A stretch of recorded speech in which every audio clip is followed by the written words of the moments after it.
Hey everyone, welcome back to the channel. If you're settling in for the night and need something to help you drift off to sleep, you've come to the right place. Tonight I'm reading some absolutely wild stories from the Am I the Bad Person subreddit, and honestly, these are the kinds of situations that make you grateful for your own problems because at least you don't have to deal with people this entitled. Well, maybe you do, I don't know. Before we start, comment below where in the world you're watching from. I love seeing where the algorithm puts these videos. It's super fascinating to me. Anyway, grab your favorite pillow, get comfortable, and let's explore some truly questionable decision making that'll either validate your own life choices or make you question everything you thought you knew about human behavior. Our first story comes from someone dealing with what might be the most devastating parenting fail I've ever encountered. Am I the bad person for skipping my son's graduation to attend my daughter's wedding? This happened several years ago, but it's still causing problems in my family, and I need to know if I made the right choice. My daughter Emily was getting married on the same exact day as my son Daniel's high school graduation. Both events had been planned for months, and there was absolutely no way to change either date. Emily had been planning her wedding for over a year. She'd booked the venue, sent out invitations, and put deposits down on everything. The wedding was going to be this beautiful outdoor ceremony with about 150 guests, and she'd been dreaming about it since she was little. She's my oldest child and my only daughter, and watching her get married felt like such a milestone moment for our family. Daniel's graduation was scheduled for the same Saturday afternoon. He'd worked incredibly hard throughout high school, maintained good grades, and was planning to go to college in the fall. I was proud of him, but I kept thinking about how graduation is really just the first of many educational milestones he'd have. He'd have college graduation, maybe graduate school, professional achievements. There would be plenty of opportunities to celebrate his academic success in the future. When I realised the conflict, I talked to both of my kids about the situation. Emily was devastated at the thought of me missing her wedding. She said it was a once-in-a-lifetime event and that she needed both her parents there to walk her down the aisle and share in the most important day of her life. She started crying and said she couldn't imagine getting married without me there. Daniel seemed more understanding initially. He said he knew weddings were a big deal and that he wouldn't want to mess up Emily's special day. He's always been more laid back than his sister, and I thought he was being mature about the whole situation. Looking back, I wonder if he was just trying not to cause more family drama. My husband and I discussed it extensively, and we decided that Emily's wedding had to take priority. A wedding only happens once, hopefully, and we felt like our presence was more crucial there than at a high school graduation ceremony. We thought Daniel would understand, especially since we'd be celebrating his achievement in other ways. We arranged for Daniel's grandparents to attend his graduation and take photos for us. We promised him a special dinner and a generous graduation gift to make up for our absence. I thought this was a reasonable compromise that honoured both events as much as possible, given the circumstances. The wedding was absolutely beautiful. Emily looked radiant, and it was everything she dreamed it would be. I was so glad I was there to see her walk down the aisle and start this new chapter of her life. The whole day felt magical, and I couldn't imagine having missed it. But Daniel's graduation apparently didn't go as smoothly as we'd hoped. According to his grandparents, he kept looking for us in the audience during the ceremony. When his name was called and he walked across the stage, they said he looked disappointed that we weren't there to see it. The photos they took just weren't the same as being there ourselves. After graduation, Daniel seemed different. He was polite but distant, and he didn't want to talk much about the ceremony. When we tried to celebrate with him later, we took him out for a nice dinner and gave him the laptop he'd wanted for college, but something had shifted in our relationship. Throughout college, Daniel became increasingly independent. He rarely called home, didn't ask for help with anything, and seemed to pull away from the family more and more. I attributed this to normal young adult development and didn't think much of it at the time. The real wake-up call came 4 years later when Daniel graduated from university. We assumed we'd be invited to the ceremony and started making plans to attend. We were excited to finally be there for one of his major academic achievements and to make up for missing his high school graduation. But when Daniel called to tell us about his graduation plans said he'd only invited a few close college friends to attend the ceremony. He told us very matter-of-factly that he didn't think we needed to come and that it would just be a small celebration with the people who had supported him throughout his college. We were years blindsided. I completely asked him if this was because we'd missed his high school graduation, and he said it wasn't about punishment or revenge. He just felt like we'd made our priorities clear years ago, and he'd learned to celebrate his achievements with the people who actually showed up for them. My husband and I were devastated. We tried to explain that missing his high school graduation had been an impossible choice between two important family events, and that we'd always supported him and been proud of his accomplishments. We offered to throw him a separate celebration or take a family trip to honour his college graduation. Daniel was polite but firm in his response. He said he appreciated the offers, but that he'd already made his plans and was comfortable with his decision. He said he didn't hold grudges, but that he'd simply moved on and found his own support system. The whole situation has created lasting tension in our family. Emily feels guilty that her wedding caused this rift, even though we assured her it wasn't her fault. My husband and I are heartbroken that we missed such an important moment in Daniel's life and that our relationship with him never fully recovered. Daniel maintains a cordial but distant relationship with us now. He calls on holidays, sends thank you notes for gifts, and is perfectly pleasant when we see him. But there's an emotional distance that wasn't there before, and I don't know how to bridge that gap. Looking back, I wonder if we made the wrong choice. Maybe we should have found a way to attend both events, even if it meant leaving Emily's wedding early or arriving at Daniel's graduation late. Maybe we should have recognised that Daniel's seemingly mature response was actually hurt that he was trying to hide. Some of our family members think we did the right thing by prioritising the wedding, since it was truly a once-in-a-lifetime event. Others believe we should have found a way to support both children equally, regardless of how logistically challenging it would have been. The situation has made me question my instincts as a parent and wonder whether I failed Daniel at a crucial moment in his life. High school graduation might happen to lots of people, but it was Daniel's graduation, and maybe that made it just as special and irreplaceable as Emily's wedding. I keep thinking about how different things might be now if we'd made a different choice that day. Would Daniel still call home regularly? Would he have wanted us at his college graduation? Would our family still feel whole and connected the way it used to? Am I the bad person for choosing Emily's wedding over Daniel's graduation, even though it seems to have permanently damaged my relationship with my son? That story just ended, and honestly, this breaks my heart on so many levels. You can't treat your children's milestones like they're competing against each other, and then act surprised when the one you deprioritized learns to celebrate without you. Daniel didn't suddenly become distant for no reason. He learned that when push comes to shove, his achievements come second to his sister's big moments. The fact that OP seems genuinely confused about why Daniel created boundaries shows they still don't fully grasp the impact of their choice. Sometimes the damage we do to our relationships can't be fixed with dinner and a laptop.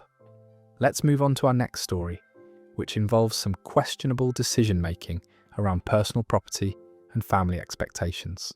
Am I the bad person for not letting my sister borrow my car for a road trip? My sister Julia called me last week, asking if she could borrow my car for a road trip she's planning with her friends. She wants to drive from our city to the coast for a long weekend, which is about a 6-hour drive each way. She said her car is making weird noises and she doesn't trust it for such a long trip. Here's the thing though, Julia has a really bad track record with vehicles. In the past 5 years, she's totaled 2 cars and had multiple accidents that were her fault. The first car she totaled when she was texting while driving and ran into a tree. The second time, she was speeding in the rain and hydroplaned into a guardrail. Both times, she walked away without serious injuries, but the cars were completely destroyed. Beyond the accidents, Julia is just generally careless with other people's belongings. When we were kids, she borrowed my bike and left it outside overnight where it got stolen. She's borrowed clothes from me and returned them stained or damaged. She borrowed my laptop once and somehow managed to spill coffee on the keyboard, which cost me $300 to repair. My car isn't anything fancy, but it's reliable, and I need it for work every day.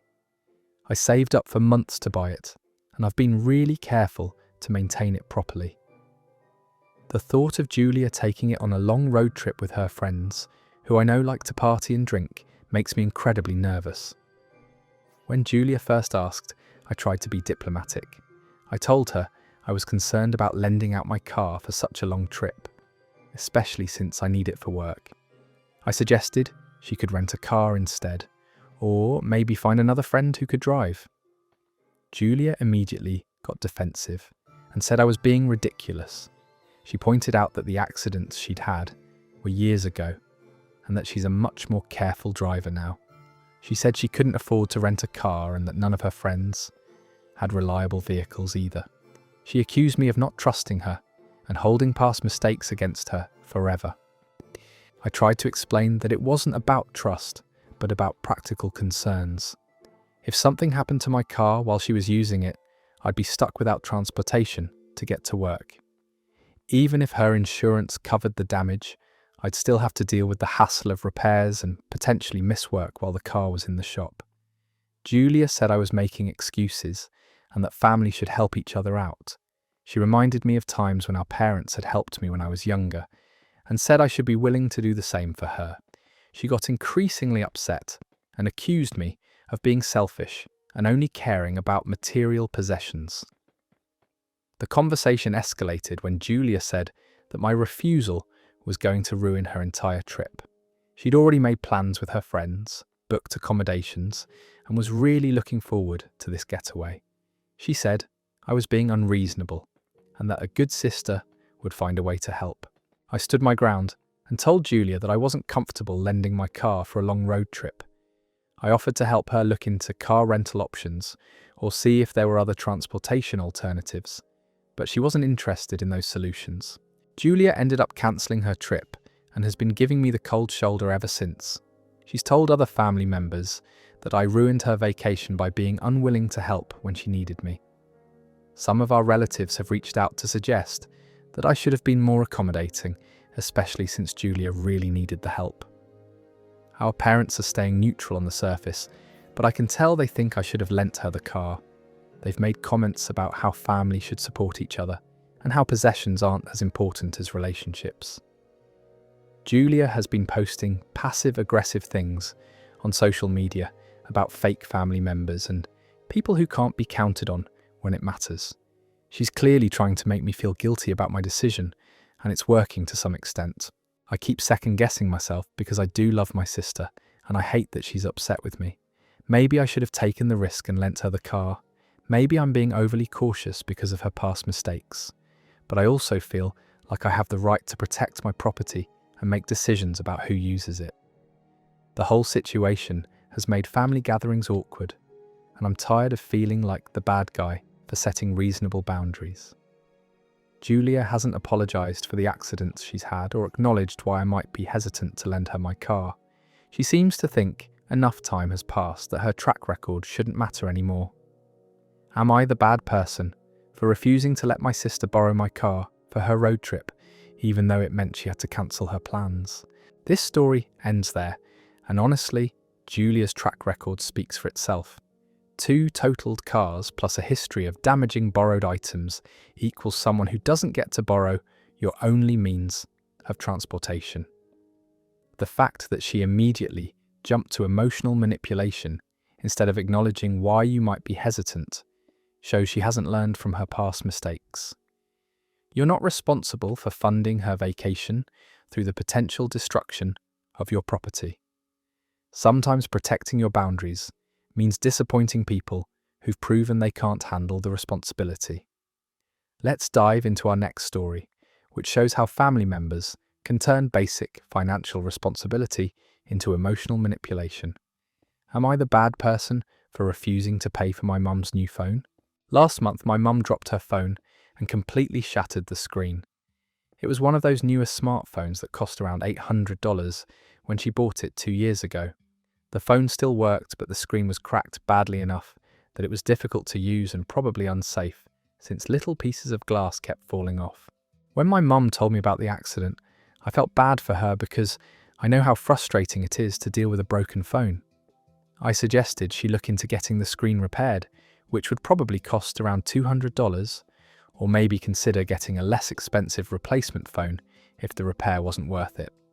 But instead of exploring those options, my mum immediately said she expected me to buy her a brand new phone to replace the broken one.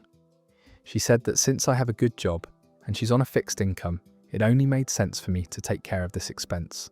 She'd already been looking at phones online and had picked out one that cost over $1,000. I was taken aback by her assumption that I would just automatically pay for a replacement. Don't get me wrong, I love my mum and I want to help her when I can, but I'm not exactly rolling in money myself. I have my own bills, student, loans, and I'm trying to save up for a house down payment. $1,000 unexpected expense would definitely impact my budget. I tried to explain my financial situation to my mum and suggested some alternatives. I offered to help her research repair options or look for a more affordable replacement phone. I even said I could contribute a couple $100 toward whatever solution she chose, but I couldn't cover the full cost of an expensive new phone.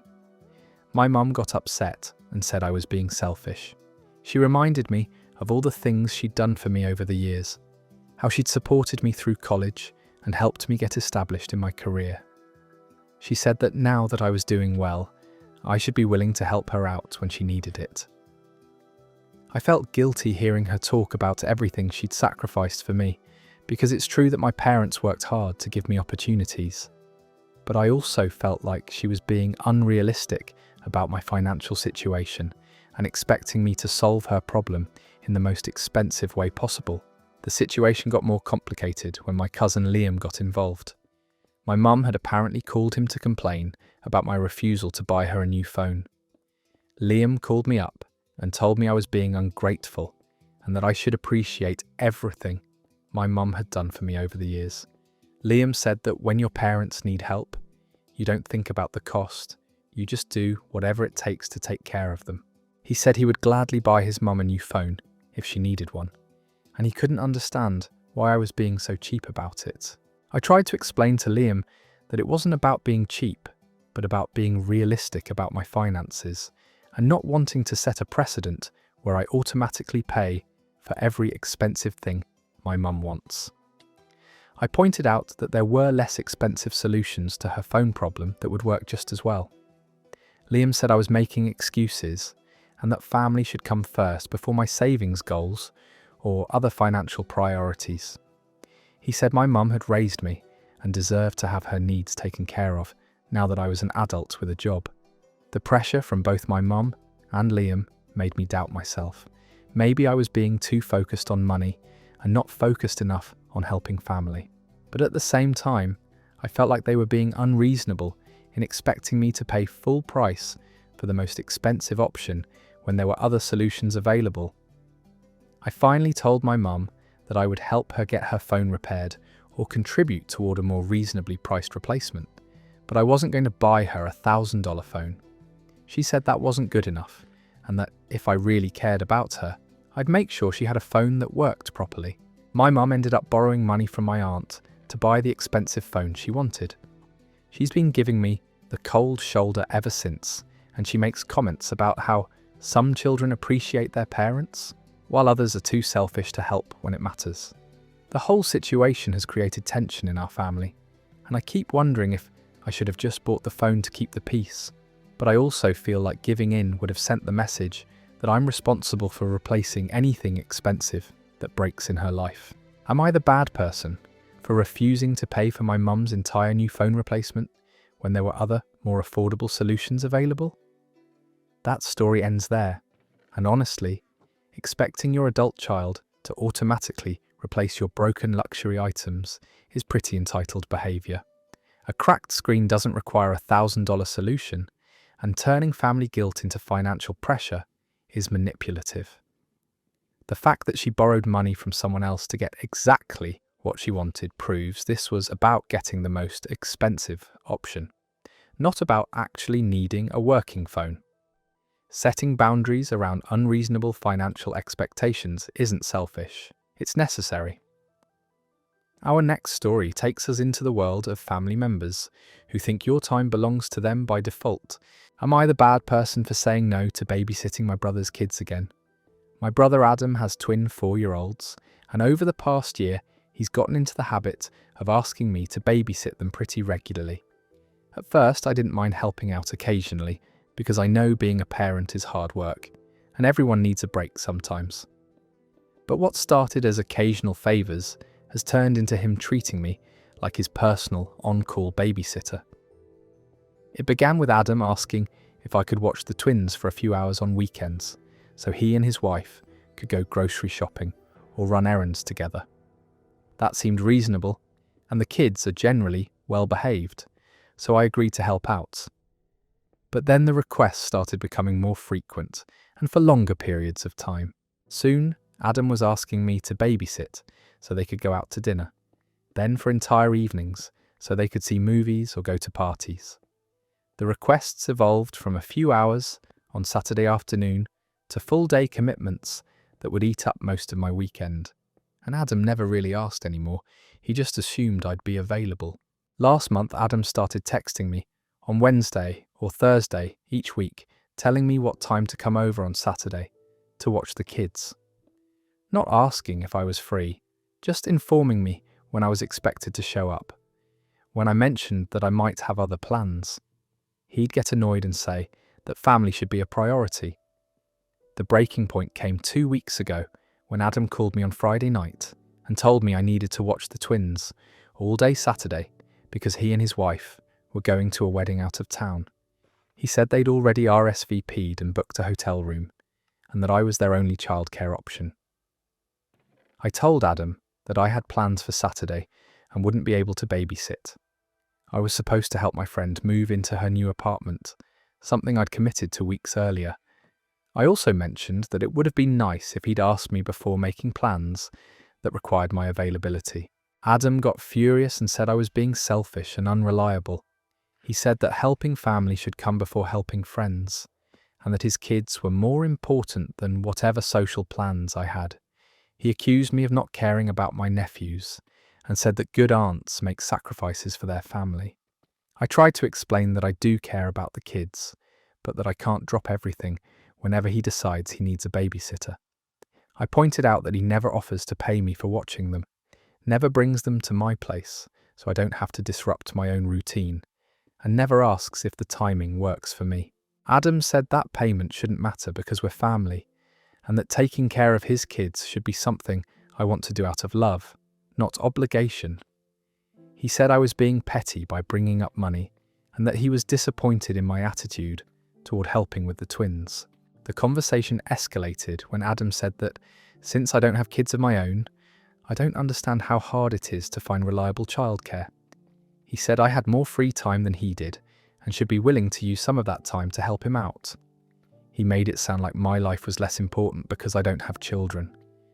I told Adam that I couldn't watch the twins on Saturday, and that he needed to find other arrangements. He said I was ruining their plans, and that they might have to miss the wedding because of my selfishness. He hung up on me before I could respond. Adam ended up getting his mother-in-law to watch the kids, so they were able to go to the wedding after all. But he's been giving me the cold shoulder ever since.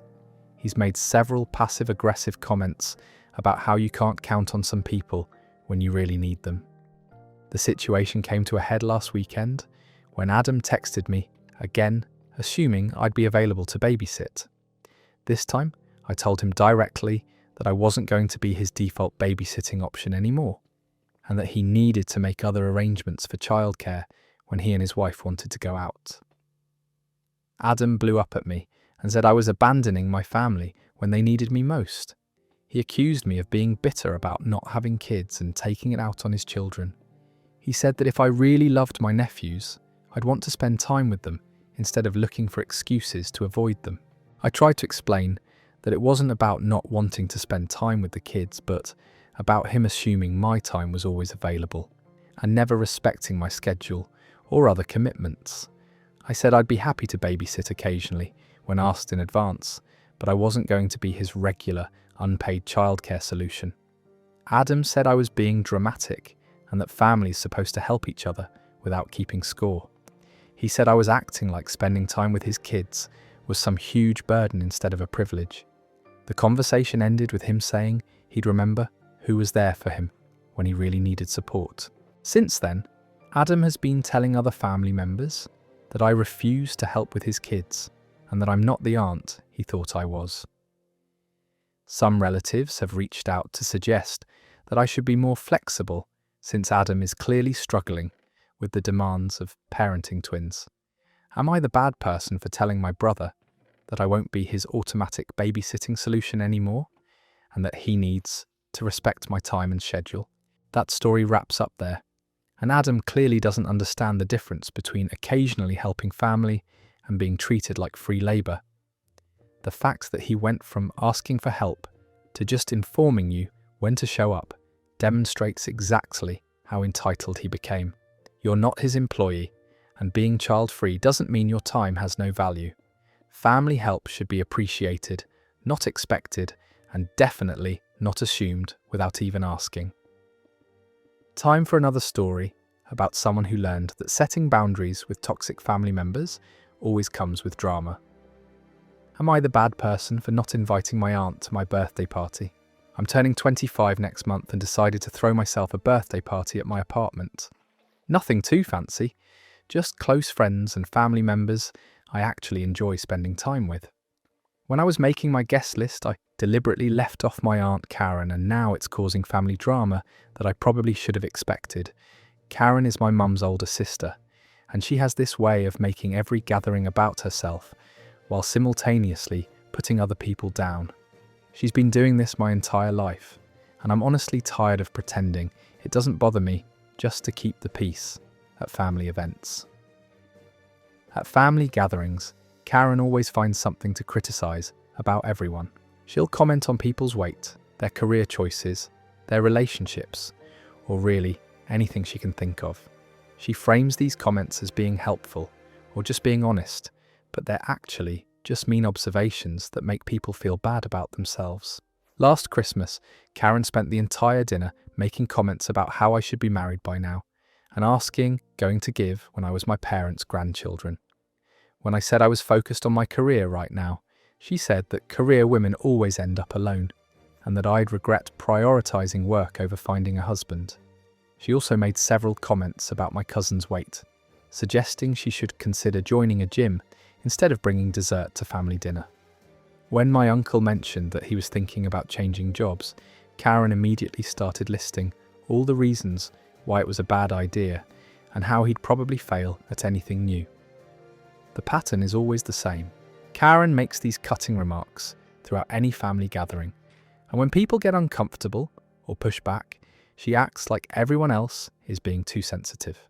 She'll say things like, "I'm just being honest," or "someone has to tell you the truth," as if being cruel is actually a virtue.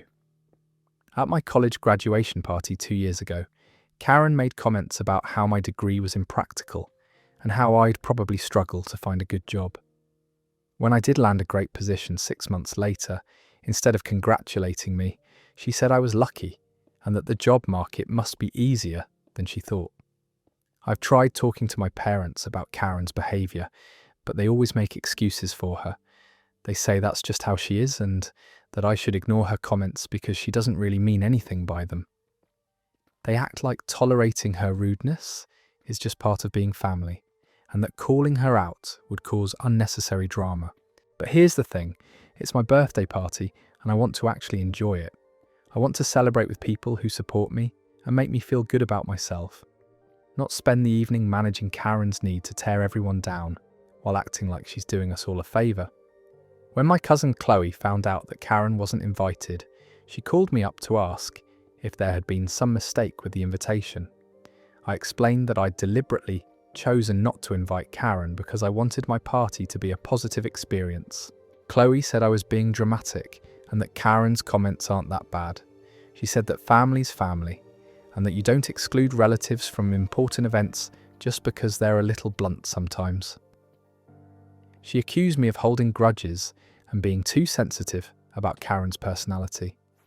I tried to explain that it wasn't about being sensitive, but about wanting to enjoy my own birthday without someone constantly making negative comments about me and my friends. I said that Karen's behaviour goes beyond being blunt and crosses into being consistently mean and discouraging. Chloe said I was overreacting and that Karen would be hurt if she found out she was the only family member not invited.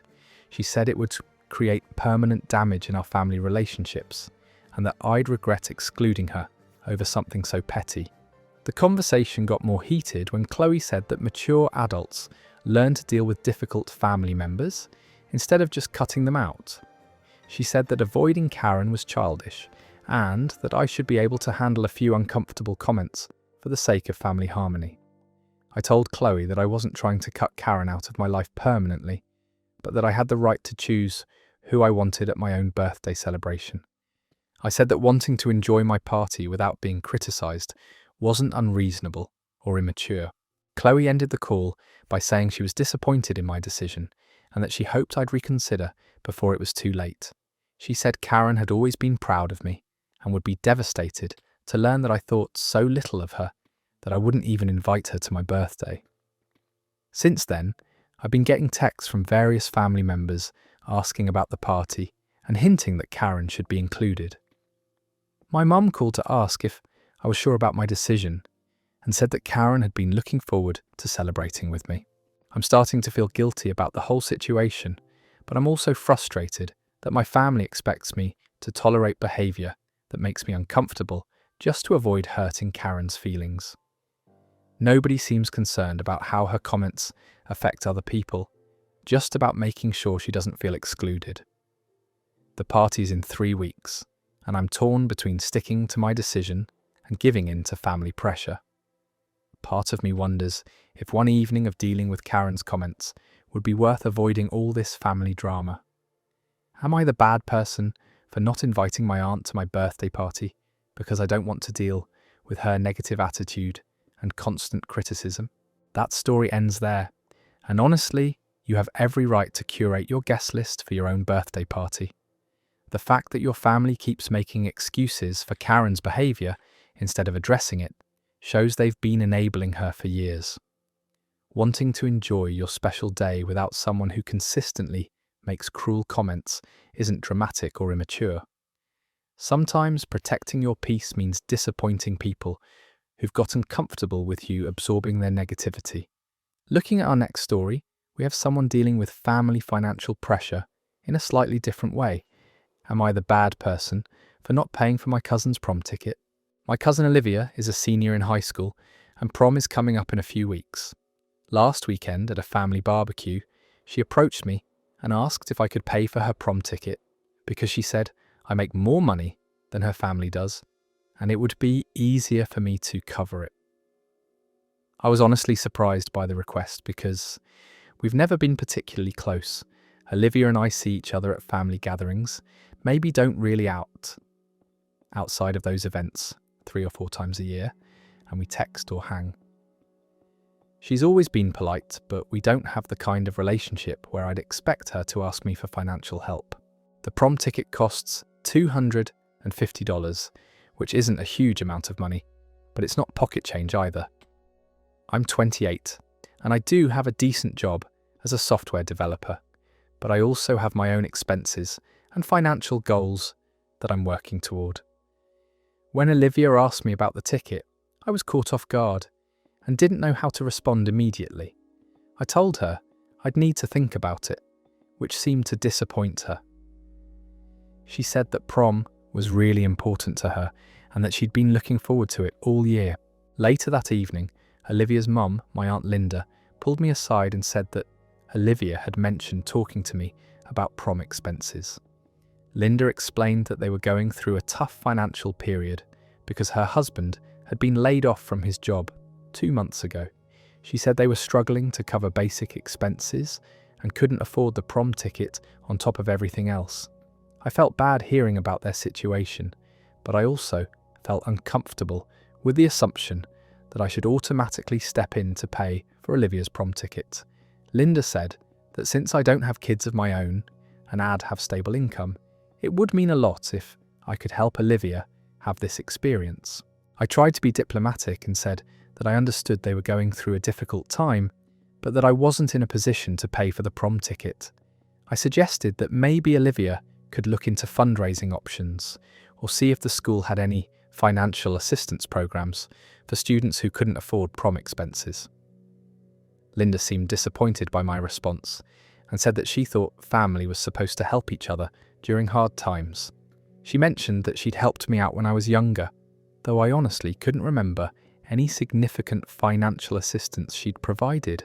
A few days later, I got a call from my uncle Rick, Olivia's father, who had apparently heard about our conversation. He was much more direct than Linda had been and accused me of being selfish. He said that $250 was nothing to someone with my salary, and that I was being stingy by refusing to help his daughter. Rick said that Olivia had been talking about prom for months and had already found a dress at a thrift store because they couldn't afford a new one. He said that missing prom because of the ticket cost would be devastating for her, and that I had the power to prevent that disappointment. I tried to explain to Rick that it wasn't about the amount of money, but about the principle of not wanting to set a precedent where family members automatically expected me to pay for their expenses.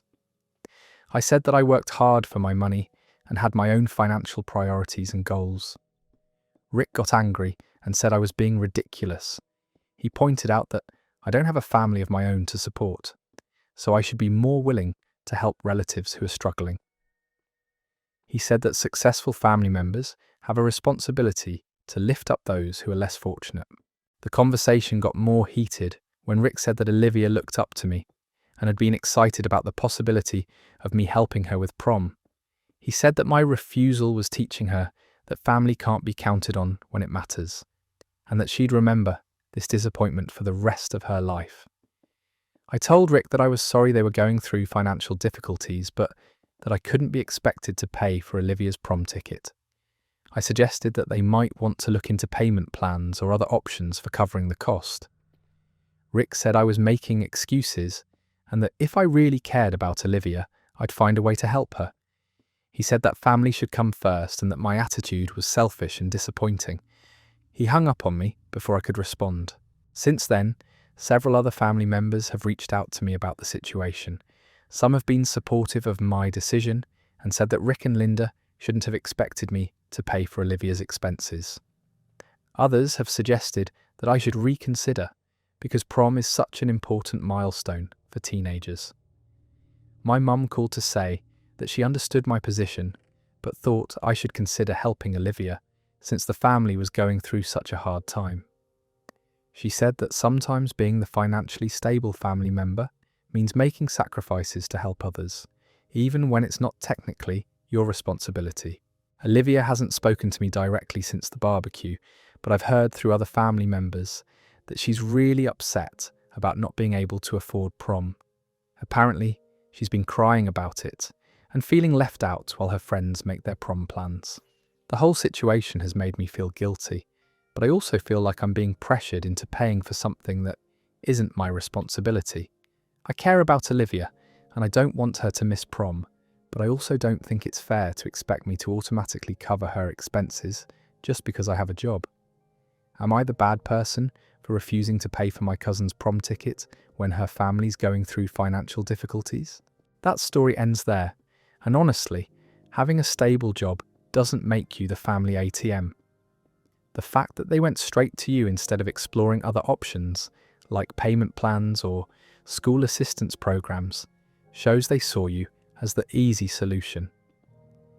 Rick's comment about you not having your own family to support is particularly gross because it implies your financial goals don't matter. Being related doesn't create automatic financial obligations, especially when you're not that close to begin with. Our next story involves someone discovering that imitation isn't always the sincerest form of flattery. Am I the bad person for telling my sister-in-law to stop copying me?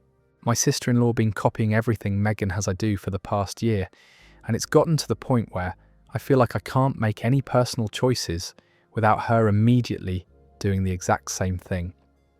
When I first noticed it, I thought it was just coincidence, but now it's so obvious that even other family members have started commenting on it. It started small. I got a new haircut, and 2 weeks later, Megan showed up to family dinner with the exact same style. When I bought a new handbag, she ordered the identical one online and carried it to the next family gathering. I thought maybe we just had similar taste, so I didn't say anything at first. But then it escalated to bigger things. I redecorated my living room and posted some photos on social media. Within a month, Megan had bought the same throw pillows, the same coffee table, and even the same artwork. She arranged everything in almost the identical layout to mine. When I started taking yoga classes, Megan suddenly became interested in yoga too. She joined the same studio I go to and even signed up for the exact same class time. When I mentioned that I was learning to cook Thai food, she immediately bought a Thai cookbook and started posting photos of her attempts at the same recipes I'd been making. The copying extended to my career choices too. When I mentioned that I was considering taking a graphic design course to expand my skills, Megan announced that she was also thinking about getting into graphic design. She researched the same programs I was looking at and even asked me for recommendations about which courses to take. What really bothered me was how she'd present these choices as if she'd come up with them independently. She'd talk about how she'd always been interested in yoga or how she'd always loved Thai food, even though I knew she'd never shown any interest in these things before I started doing them. The situation got more uncomfortable when Megan started copying my clothing style.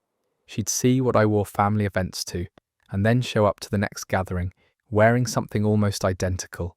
She bought the same brands I liked, chose similar colours, and even copied the way I accessorised outfits. My brother Ryan, who's married to Megan, seemed oblivious to what was happening.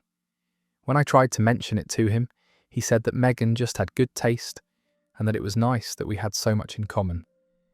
He didn't seem to understand that she was deliberately copying me, rather than genuinely sharing my interests.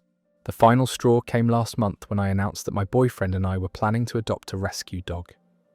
Within a week, Megan was posting on social media about how she and Ryan were thinking about getting a dog too.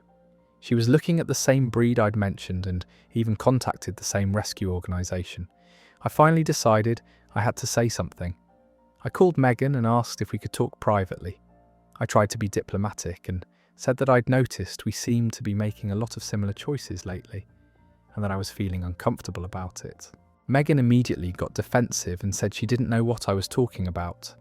She claimed that any similarities in our choices were just coincidence, and that we naturally had interests. She said she'd similar taste and help, couldn't it, if we liked the same things?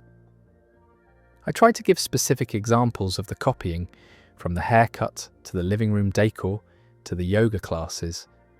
Megan said I was being paranoid and self-centered to think that her choices had anything to do with me. She accused me of trying to control what she could and couldn't do. The conversation got more heated when I mentioned the dog situation.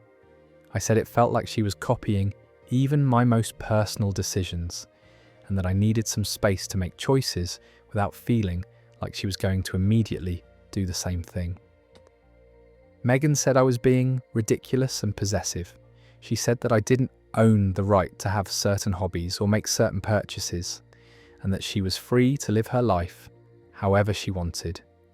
She accused me of being jealous that she could afford to buy the same things I could. I tried to explain that it wasn't about ownership or jealousy, but about feeling like my individuality was being erased when everything I did was immediately copied. I said it made me feel like she was trying to become me rather than being herself. Megan said I was being dramatic and narcissistic to think that her life choices were about me. She said that maybe I should examine why I was so threatened by someone else having similar interests and tastes. The conversation ended badly, with Megan hanging up on me. Later that day, Ryan called me upset, saying that Megan had told him I'd accused her of copying me, and that I'd been cruel and hurtful to her. He said I was bullying his wife and that I owed her an apology. Ryan said that Megan had been crying and that she felt attacked and unwelcome in the family. He accused me of being jealous of Megan and trying to exclude her from things that should be shared family experiences. I tried to explain the pattern of copying to Ryan, but he said I was being paranoid and mean-spirited. He said that Megan looked up to me and that I should be flattered rather than threatened by her admiration. Since our conversation, things have been tense at family gatherings. Megan barely speaks to me and makes comments about how some people think they're so special that others aren't allowed to have similar interests. Ryan has been cold toward me and seems to be taking Megan's side completely. Other family members have started to notice the tension, and I've heard through relatives that Megan has been telling people I accused her of copying me and that I was mean to her about it. Some family members think I was wrong to confront her, while others have quietly mentioned that they've noticed the similarities too. Am I the bad person for telling my sister-in-law to stop copying everything I do, or should I have just ignored it and let her continue mimicking my choices? That story comes to an end, and honestly, that level of copying goes way beyond coincidence into creepy territory. When someone is literally buying the same furniture and joining your exact yoga class, they're not just sharing your interests, they're trying to live your life. The fact that Megan immediately played victim instead of acknowledging the obvious pattern shows she knows exactly what she's been doing. Sometimes calling out weird behaviour is necessary, even if it makes family dinners awkward. Let's move on to another story about family members who think your wallet should always be open for them. Am I the bad person for refusing to lend my dad money again? My dad has a pattern of asking me for money and then never paying it back, and I've finally decided I can't keep enabling this cycle. The last time I lent him money was 6 months ago, and he still hasn't returned it despite promising he would. My dad works in sales, which means his income is unpredictable. Some months he does really well, and other months he barely makes enough to cover his basic expenses. I understand that financial instability is stressful, but over the past few years he's developed this habit of coming to me whenever he's short on cash. The first time he asked for money was about 3 years ago. He said his car had broken down, and he needed $800 for repairs. He promised to pay me back within 2 months. I was hesitant because that was a lot of money for me at the time, but he seemed desperate and I wanted to help my dad. 3 months went by without any mention of repayment. When I finally brought it up, my dad said he was still struggling financially and asked if he could pay me back in smaller installments over time. I agreed because I didn't want to pressure him during what seemed like a difficult period. But the installments never materialized. Instead, he came back to me 4 months later asking for another loan, this time for his rent. He said he'd gotten behind on payments and was facing eviction. He promised that once he got caught up, he'd start paying me back for both loans. This pattern continued for the next 2 years. My dad would ask for money for various emergencies, medical bills, car repairs, utility payments, credit card debt. Each time, he'd promise to pay me back, and each time the repayment would never happen. Instead, he'd eventually ask for more money. I kept track of everything I'd lent him, and the total is now over $4,000. That's a significant amount of money for someone my age, and it represents months of careful saving on my part. I've had to delay my own goals and purchases because of the money I've given him. The most recent incident was 6 months ago when my dad called me crying about his rent being overdue. He said he'd been having a really bad month with sales and was 3 weeks behind on rent. His landlord was threatening eviction, and he needed $600 immediately. Against my better judgment, I transferred the money to him that same day. He was so grateful and promised that soon as he'd pay me back as next commission check came in. He said he'd learned his lesson about managing money and that this would be the last time he'd need to ask me for help. 2 weeks later, I saw on social media that my dad had gone out for an expensive dinner with his girlfriend. The restaurant he posted about is known for being pricey, and the meal probably cost more than $100. I was frustrated because he'd just told me he was completely broke and facing eviction. When his commission check did come in a month later, instead of paying me back, my dad bought and took himself a new tablet, a weekend trip with his girlfriend. He posted photos of the trip on social media, talking about how he deserved to treat himself after working so hard. I didn't say anything at the time because I didn't want to cause family drama, but I was hurt and angry that he was spending money on luxuries while ignoring the debt he owed me. Last week, my dad called me again. He said he was behind on his car payment and needed $300 to avoid having his car repossessed. He went through his usual routine of explaining how desperate the situation was and how he had nowhere else to turn. This time, I told him no. I said that I'd lent him money multiple times in the past and he'd never paid any of it back, so I wasn't comfortable lending him more. I explained that I had my own financial goals and couldn't keep giving him money that I never got back. My dad got upset and said I was abandoning him when he needed me most. He said that family should help each other and that I was being selfish by refusing to help with such a small amount. He reminded me of all the things he'd done for me when I was growing up and said that I owed him support now that he was struggling. I told my dad that I'd already helped him multiple times and that he needed to find other solutions for his financial problems. I said that lending money without repayment wasn't helping him. It was enabling him to avoid dealing with his money management issues. My dad said I was being heartless and that $300 wouldn't make a difference to someone with my income. He accused me of holding grudges and said that keeping track of money between family members was petty and small-minded. When I stood firm in my refusal, my dad got more desperate. He said that losing his car would mean losing his job, which would make his financial situation even worse. He said that by refusing to help, I was potentially ruining his ability to get back on his feet.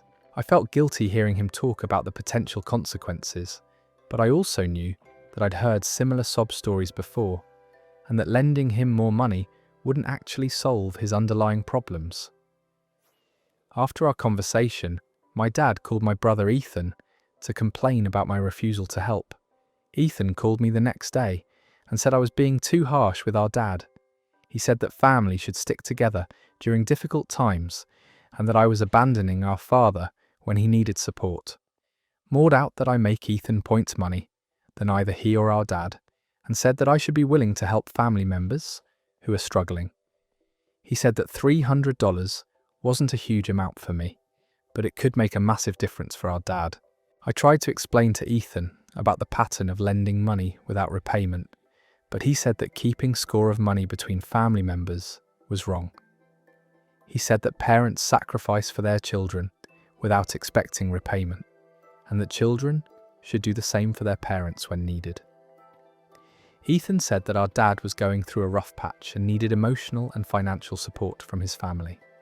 He accused me of being selfish and said that I was prioritizing money over family relationships.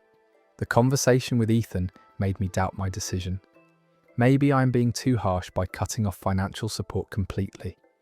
Maybe I should help with this one more emergency and then set boundaries going forward. But I also feel like I've been enabling my dad's poor financial management by constantly bailing him out. The money I've lent him could have been used for my own emergency fund or financial goals, and I'm starting to resent the assumption that I should always be available to solve his money problems. Am I the bad person for refusing to lend my dad money again when he's never paid back what he's already borrowed from me? That story wraps up there, and your dad has turned you into his personal bank without any of the benefits. $4,000 in unpaid loans, while he's posting expensive dinners and weekend trips on social media shows exactly where his priorities are. Ethan's comment about not keeping score between family is convenient when he's not the one being treated like an ATM. Sometimes, the most loving thing you can do is stop enabling someone's irresponsible behaviour, even when they guilt trip you about it. Time for a story about someone dealing with a family member who apparently thinks your social life exists for their entertainment. Am I the bad person for not wanting my brother's girlfriend at family dinner? My brother Josh has been dating his girlfriend Amber for about 8 months, and she started coming to our weekly family dinners. The problem is that Amber seems to think it's entertaining to mock me and make jokes at my expense throughout the entire meal, and I'm getting tired of pretending it doesn't bother me. At first I thought Amber was just trying to be funny and fit in with our family's sense of humour. We do tend to tease each other, but it's usually good-natured and everyone gets to be both the joker and the target. But with Amber, I'm always the target, and her comments aren't playful teasing, they're just mean. Last week at dinner, Amber made fun of my job, saying that working in customer service must be really fulfilling, and that she couldn't imagine doing something so mind-numbing. When I tried to explain that I actually enjoy helping people solve problems, she said that was probably because I like simple tasks that don't require much thinking. She constantly comments on my appearance in ways that are clearly meant to be insulting. She'll say things like, "That's an interesting outfit choice," or "I love how confident you are to wear your hair like that." She frames these as compliments, but the tone makes it obvious that she's being sarcastic. Amber also makes jokes about my dating life, or lack thereof. She'll ask loudly if I'm seeing anyone yet, and when I say no, she'll make comments about how I'm probably too picky or suggest that I should lower my standards. She once said that maybe I should try online dating because meeting people in person clearly wasn't working for me. The worst part is that she does all of this in front of our entire family, and Josh just laughs along with her. He seems to think her comments are hilarious, and he never steps in to defend me or tell her to back off. Sometimes he'll even add his own jokes to pile on.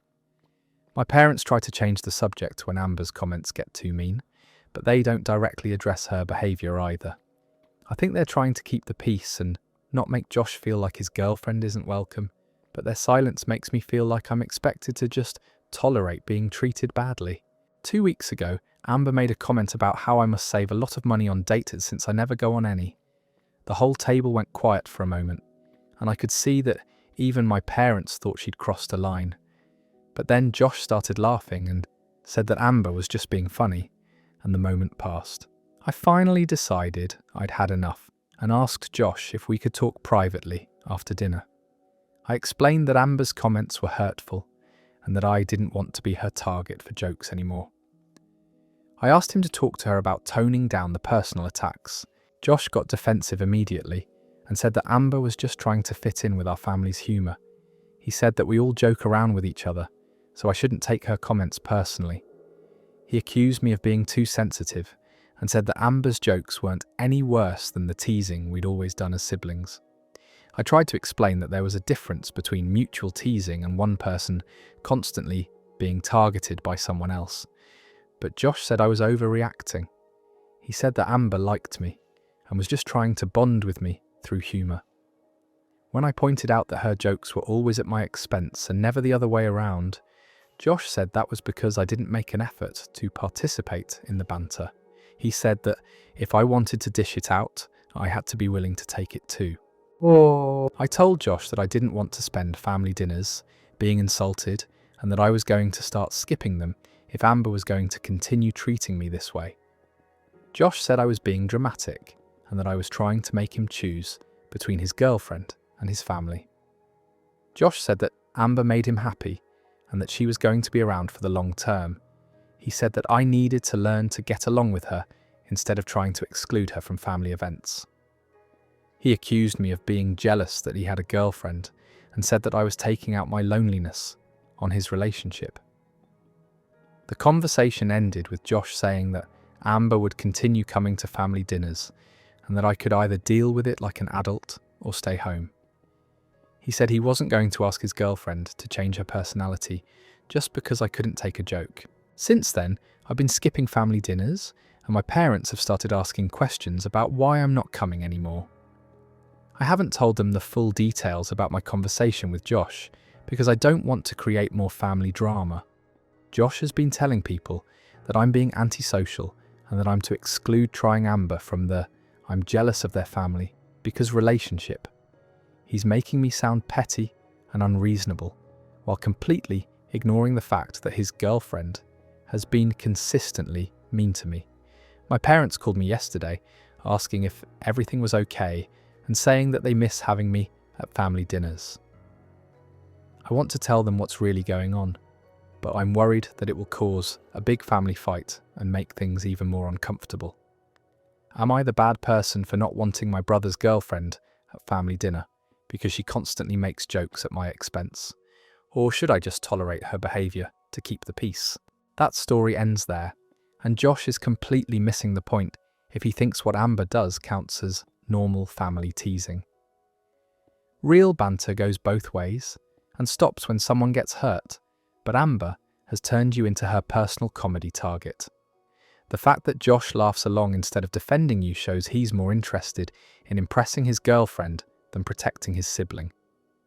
You shouldn't have to endure weekly insults just so someone else can feel comfortable bringing their mean-spirited partner to dinner. Moving along to our next story, which shows what happens when family members think your hospitality comes without limits. Am I the bad person for refusing to host Christmas this year? For the past 6 years, I've been hosting Christmas dinner for our entire extended family. It started when my grandmother got too old to handle the cooking and organising, and I volunteered to take over because I enjoy cooking and have a house with enough space for everyone. What began as hosting 12 people has grown into a massive production. Last year, I cooked for 28 people, including cousins, their spouses, their kids, and various family friends, who somehow got added to the guest list over the years. The preparation takes weeks, the cooking takes 2 full days, and the cleanup afterward is exhausting. I don't mind the work when I feel like people appreciate the effort I put in, but over the years I've started to feel like I'm being taken for granted. Family members show up empty-handed expecting a full feast, leave messes throughout my house, and treat me more like hired help than the host who's doing them a favour. Last Christmas was particularly difficult. My sister Rachel showed up 3 hours late with her kids, who immediately started running around my house, unsupervised, while she sat down and asked when dinner would be ready. Her youngest son broke one of my grandmother's antique ornaments, and Rachel just shrugged and said, "Kids will be kids," without offering to replace it, or even apologising properly. My cousin Mike brought his new girlfriend without asking, then complained that I hadn't made enough vegetarian options for her. My uncle Frank got drunk and started arguing politics at the dinner table, making everyone uncomfortable. By the end of the night, I had wine stains on my carpet, food ground into my couch cushions, and dishes stacked to the ceiling. The breaking point came when I was cleaning up at midnight and found that someone had used my master bathroom and left it in a disgusting state. I spent my Christmas night scrubbing toilet bowls and wiping down walls while my family went home to their clean houses after eating the meal I'd spent weeks preparing. After that experience, I decided I needed a break. I'm going through a difficult period at work, I'm dealing with some health issues, and I'm emotionally exhausted from trying to maintain everyone else's Christmas traditions while neglecting my own needs. In October, I called Rachel and told her that I wouldn't be hosting Christmas this year. I explained that I was feeling overwhelmed and needed to step back from the responsibility. I suggested that maybe we could rotate hosting duties among different family members, or perhaps have Christmas at a restaurant where everyone could split the bill. Rachel was immediately upset and accused me of ruining Christmas for the entire family. She said that hosting Christmas was my role in the family and that everyone was counting on me to continue the tradition. She pointed out that I have the biggest house and the most cooking experience, so it made sense for me to host. I tried to explain that hosting had become too much work for one person and that I needed help or a break, but Rachel said I was being selfish. She said that Christmas was about family, not about my personal convenience, and that I should be willing to make sacrifices to bring everyone together. When I suggested that she could host this year, Rachel said her house was too small and her kitchen wasn't equipped for cooking for so many people. She said that changing the location would ruin the Christmas magic for all the kids who were used to celebrating at my house. Word spread quickly through the family about my decision not to host, and I started getting calls from various relatives expressing their disappointment. My cousin Sarah said I was destroying a cherished family tradition and that my grandmother would be heartbroken if she knew I was giving up on Christmas. My Aunt Linda called to say that Christmas wouldn't feel the same anywhere else, and that I was being unfair to the children who looked forward to our annual celebration. She said that hosting was a privilege and an honour, and that I should be grateful for the opportunity to bring the family together. The pressure intensified when my mother got involved. She called me crying and said that I was breaking apart the family by refusing to host Christmas. She said that our Christmas celebrations were the one time each year when everyone came together, and that without my hosting, the tradition would die completely. My mother reminded me of all the work my grandmother had put into Christmas celebrations over the years, and said that I was dishonouring her memory by giving up on the tradition she'd passed down to me. She said that being the Christmas host was both a responsibility and a legacy. Several family members have suggested compromises, like everyone bringing a dish to share or helping with cleanup. But these offers feel hollow given that similar promises have been made and broken in previous years. People say they'll help, but when Christmas actually arrives, I always end up doing most of the work myself. My brother Tom called to say that he understood I was tired, but that I was making a mistake by stepping away from hosting. He said that being the Christmas host gave me an important role in the family, and that I'd regret giving up that position. He warned me that if someone else started hosting, I might lose my central place in family gatherings. The situation has created lasting tension because no one else has stepped up to host Christmas. Rachel keeps insisting her house is too small. My parents say they're too old to handle the work. And my other relatives have various excuses about why they can't take over hosting duties. As Christmas approaches, it looks like we might not have a family celebration at all this year. Some family members are making their own plans or accepting invitations from friends, while others are still hoping I'll change my mind and agree to host. Rachel has been passive-aggressive about the whole situation, making comments about how some people care more about themselves than family traditions. She's been telling people that I'm destroying Christmas out of laziness and that the family's falling apart because I won't step up to my responsibilities. I feel guilty about the possibility that we won't have a family Christmas, but I also feel resentful that I'm being blamed for a situation that could easily be solved if someone else was willing to host, or if we found an alternative celebration location. Am I the bad person for refusing to host Christmas this year after 6 years of handling all the work and receiving little appreciation for my efforts? That story comes to an end, and honestly, the entitlement here is staggering. Rachel can complain about ruined traditions all she wants, but she's not willing to lift a finger to preserve them herself. 6 years of thankless labour that ends with you scrubbing toilets at midnight while everyone goes home is more than enough. The fact that no one else will step up proves they all know exactly how much work it really is. You're not destroying Christmas.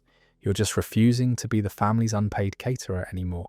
Our last story for this section deals with someone whose living space apparently doesn't have the boundaries other people think it should. Am I the bad person for refusing to let my sister move into my apartment? My sister Julia called me last month, asking if she and her 2 kids could move in with me temporarily while she gets back on her feet financially. She's going through a divorce and says she needs somewhere to stay for a few months while she saves up for her own place. The problem is that I live in a 1-bedroom apartment that's barely big enough for me, let alone 3 additional people. My living room doubles as my home office, and I literally don't have space for even 1 extra person to sleep comfortably, let alone a woman and 2 children, ages 6 and 9. When I explained the space limitations to Julia, she said that her kids could sleep on air mattresses in the living room, and she could take the couch. She said it would only be temporary, and that they'd make it work somehow. She seemed to think that the logistics would just figure themselves out. I tried to explain that my apartment isn't suitable for children. I live on a busy street with no yard or safe play area. The building doesn't allow pets, which would mean Julia's kids would have to give up their dog that they're already attached to.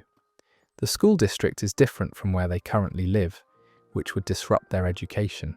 Julia said I was making excuses, and that if I really cared about family, I'd find a way to make the situation work. She said that her kids were adaptable, and that a temporary school change wouldn't hurt them. She accused me of prioritizing my convenience over my family's well-being. I explained that it wasn't just about convenience, but about practicality.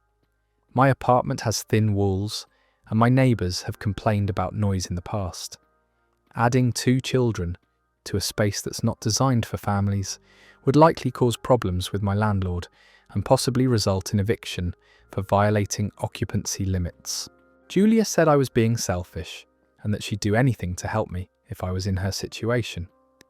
She pointed out that she'd let me stay with her when I was between apartments 5 years ago and said that I owed her the same consideration now that she needed help. I reminded Julia that when I stayed with her, I slept on her couch for 2 weeks while apartment hunting, and I was a single adult who didn't disrupt her household routine. Her situation involved moving 3 people into a space designed for 1 person for an indefinite period of time. Julia got emotional and said that she was facing homelessness and that I was her only option. She said that her ex-husband wasn't paying child support yet and that she'd been staying with friends who couldn't accommodate them much longer. She made it sound like I was the difference between her children having a roof over their heads or living on the street. I felt terrible hearing about her situation, but I also knew that my apartment genuinely wasn't a viable solution for her housing needs. I suggested that she look into temporary housing assistance programs or reach out to other family members who might have more appropriate space. Julia said that she'd already asked everyone else and that they'd all found reasons to say no. She said that I was her last hope and that she couldn't believe her own sister would abandon her during the worst time in her life. When I maintained that my apartment wasn't suitable, Julia accused me of lying about caring about her and her children. She said that if I really loved them, I'd make any sacrifice necessary to keep them safe and housed. She said that people who truly care about family don't worry about inconvenience when lives are at stake. The conversation ended with Julia crying and saying that she'd remember who was there for her when she really needed help. She said that she'd thought she could count on me, but that I'd proven family didn't mean as much to me as it meant to her. Since then, Julia has been telling other family members about my refusal to help, and several relatives have reached out to express their disappointment in my decision. My aunt called to say that Julia is desperate and that I should reconsider my position. My cousin texted me, saying that having Julia and her kids stay with me would be difficult, but that it was the right thing to do for family. She said that sometimes being a good sister means making sacrifices, even when they're inconvenient. I've been second-guessing my decision because I do love Julia and her kids, and I hate the thought of them being homeless. But I also know that my apartment genuinely can't accommodate 3 additional people safely or legally, and that the situation would likely create problems for everyone involved. Am I the bad person for refusing to let my sister and her children move into my 1-bedroom apartment, even though she says she has nowhere else to go? That story ends there, and Julia is asking you to perform miracles with physics and housing laws. A 1-bedroom apartment can't magically expand to safely house 4 people just because someone needs it to. The guilt trip about family loyalty is particularly manipulative when she's asking you to risk your own housing stability and potentially break your lease agreement. Sometimes, the most loving thing you can do is acknowledge when a solution won't actually work, rather than creating a bigger disaster for everyone involved. Let's dive into our next story about someone dealing with family expectations around major life events. Am I the bad person for not attending my dad's birthday party? My dad is turning 60 this weekend, and my stepmom organised a big party for him at their house. The whole extended family is supposed to be there, plus his work friends and neighbours. It sounds like it's going to be a really nice celebration, but I decided not to go. The thing is, my relationship with my dad has been strained for years. After my parents divorced when I was 12, he remarried pretty quickly and started this whole new life with my stepmom and her kids. He moved to their house across town, and suddenly I felt like I was just a weekend obligation rather than his actual daughter. Throughout high school, I'd go to his place every other weekend, like the custody agreement said, but it never felt like home. My stepmom would make comments about how I was too quiet or too moody, and my dad never defended me. He seemed more interested in keeping his new wife happy than making sure I felt welcome in what was supposed to be my second home too. When I graduated high school, my dad missed my graduation party because it conflicted with my stepbrother's baseball tournament. He said the tournament was important for college scouts and that my party was just a casual family thing that could be rescheduled. That really hurt because I'd been looking forward to celebrating with him. College made the distance between us even worse. My dad would call maybe once a month, and our conversations were always awkward and surface level. He'd ask about my grades and tell me about his new job or home improvement projects, but we never talked about anything meaningful. When I got engaged last year, I called to tell him the news. He seemed happy for me, but then immediately started asking about the wedding budget and whether I'd considered having it at his country club. It felt like he was more interested in showing off to his friends than actually celebrating my happiness. The final straw came 6 months ago when my grandmother, his mother, was in the hospital. She'd had a stroke and we weren't sure if she was going to recover. I drove 4 hours to be with her, and I was shocked to find that my dad hadn't even visited yet. He said he was busy with work and would come when he could. My grandmother died 3 days later, and my dad showed up to the funeral, acting like the grieving son. But I knew that I'd spent more time with her in those final days than he had in months. He gave this emotional eulogy about what a wonderful mother she'd been, and I just felt angry that he was performing grief for people who didn't know how absent he'd actually been. After the funeral, my cousin Sarah pulled me aside and said that I seemed really bitter toward my dad. She said that holding grudges was toxic and that life was too short to stay angry at family members. She pointed out that my dad had seemed genuinely sad about losing his mother, and that maybe his way of coping was different from mine. Sarah suggested that I should make more effort to rebuild our relationship while there was still time. She said that when parents get older, adult children often regret not spending more time with them. She made me feel guilty for being distant, like I was the one causing problems in our relationship.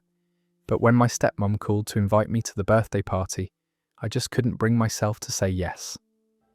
The thought of sitting there pretending everything was fine between us while he played the role of loving father in front of all his friends felt exhausting. I told my stepmom that I wouldn't be able to make it because of work commitments. She seemed disappointed and said that my dad would be really hurt if I didn't come to such an important milestone birthday. She mentioned that they'd already told people I'd be there and that my absence would be noticed. My stepmom said that regardless of whatever issues I had with my dad, this party was about celebrating his life and showing him love on his special day. She said that family disagreements shouldn't overshadow important occasions and that I'd regret missing it. When my dad called me directly to ask why I wasn't coming, I tried to stick to the work excuse, but he pressed me for details. Finally, I told him that I didn't feel comfortable coming to the party when we barely have a relationship anymore. I said that it would feel fake to show up and act like we're close when we're essentially strangers. My dad got quiet for a long time, then said that he knew we'd grown apart, but that he'd hoped we could work on rebuilding our connection. He said that skipping his birthday felt like I was giving up on our relationship entirely. He asked what he could do to fix things between us. I told him that it wasn't something that could be fixed with one conversation or one party. I said that years of feeling like a low priority in his life had created distance that couldn't be bridged by showing up to eat cake and pretend everything was fine. My dad said he understood that he'd made mistakes as a father, but that he'd always loved me and wanted me in his life. He said that missing his 60th birthday would hurt him deeply and that he hoped I'd reconsider. After we hung up, I started second-guessing my decision. Maybe I was being too harsh by skipping such an important birthday. Maybe showing up would be the first step toward rebuilding our relationship instead of driving us further apart. But I also felt like going to the party would be dishonest.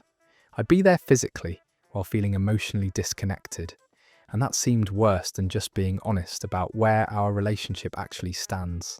My cousin Sarah called me yesterday and said that my dad had been telling people I might not be able to make it to the party, and that he seemed really sad about it. She said that even if our relationship was complicated, missing his 60th birthday was something I'd probably regret later. Sarah pointed out that my dad was getting older and that there wouldn't be unlimited opportunities to spend time with him. She said that sometimes being the bigger person means showing up even when relationships are imperfect. I'm torn because I don't want to hurt my dad, but I also don't want to participate in pretending our relationship is something it's not. Going to the party feels dishonest, but staying home feels cruel. Am I the bad person for not attending my dad's birthday party when our relationship has been distant for years? That story ends there. This is heartbreaking because both of you are probably right about different things. Years of feeling deprioritized don't just disappear because someone turns 60, and showing up to fake happiness sounds exhausting. But Sarah has a point about limited time and missed opportunities. Sometimes the hardest relationships require the most courage to show up for, even when it feels impossible. Maybe the party isn't about pretending everything's fine, but about taking one small step towards something better. Our next story comes from someone dealing with a roommate who apparently thinks basic hygiene is optional. Am I the bad person for throwing out my roommate's rotten food? I live with my roommate Tyler in a 2-bedroom apartment, and we generally get along pretty well. We split the rent and utilities evenly, take turns cleaning common areas, and usually respect each other's space and belongings. But last month something happened that's created a lot of tension between us. Tyler had bought this package of ground beef about 3 weeks ago with plans to make tacos for dinner. He put it in the refrigerator and then apparently completely forgot about it. I didn't think much of it at first because we both buy groceries and sometimes ingredients sit around for a while before we get around to using them. After about a week, I started noticing a weird smell coming from the refrigerator every time I opened it. It wasn't overwhelming at first, just this slightly off odour that I couldn't quite identify. I figured maybe something had spilled or there was some leftover food going bad that one of us would eventually find and clean up. The smell got progressively worse over the next few days. By the second week, opening the refrigerator was genuinely unpleasant. The odour was this sour, rancid smell that would hit you immediately when you opened the door. It was starting to affect everything else in the fridge too, like the smell was seeping into other foods. I started looking around, trying to figure out where the smell was coming from.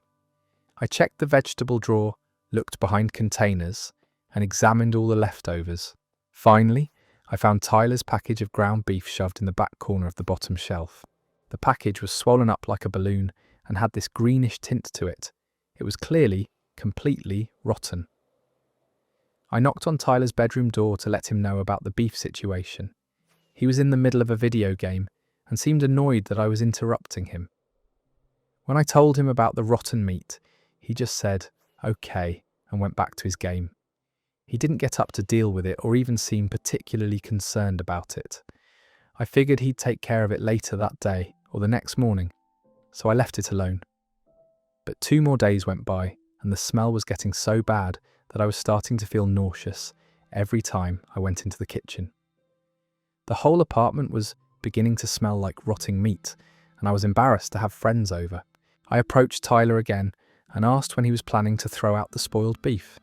He seemed irritated that I was bringing it up again and said he'd get to it when he had time. He said it wasn't bothering him that much and that I was being overly sensitive about a little smell. At this point, the meat had been rotting in our refrigerator for almost 3 weeks. The package was so bloated, it looked like it might burst, and the smell was so strong that I could detect it from the living room.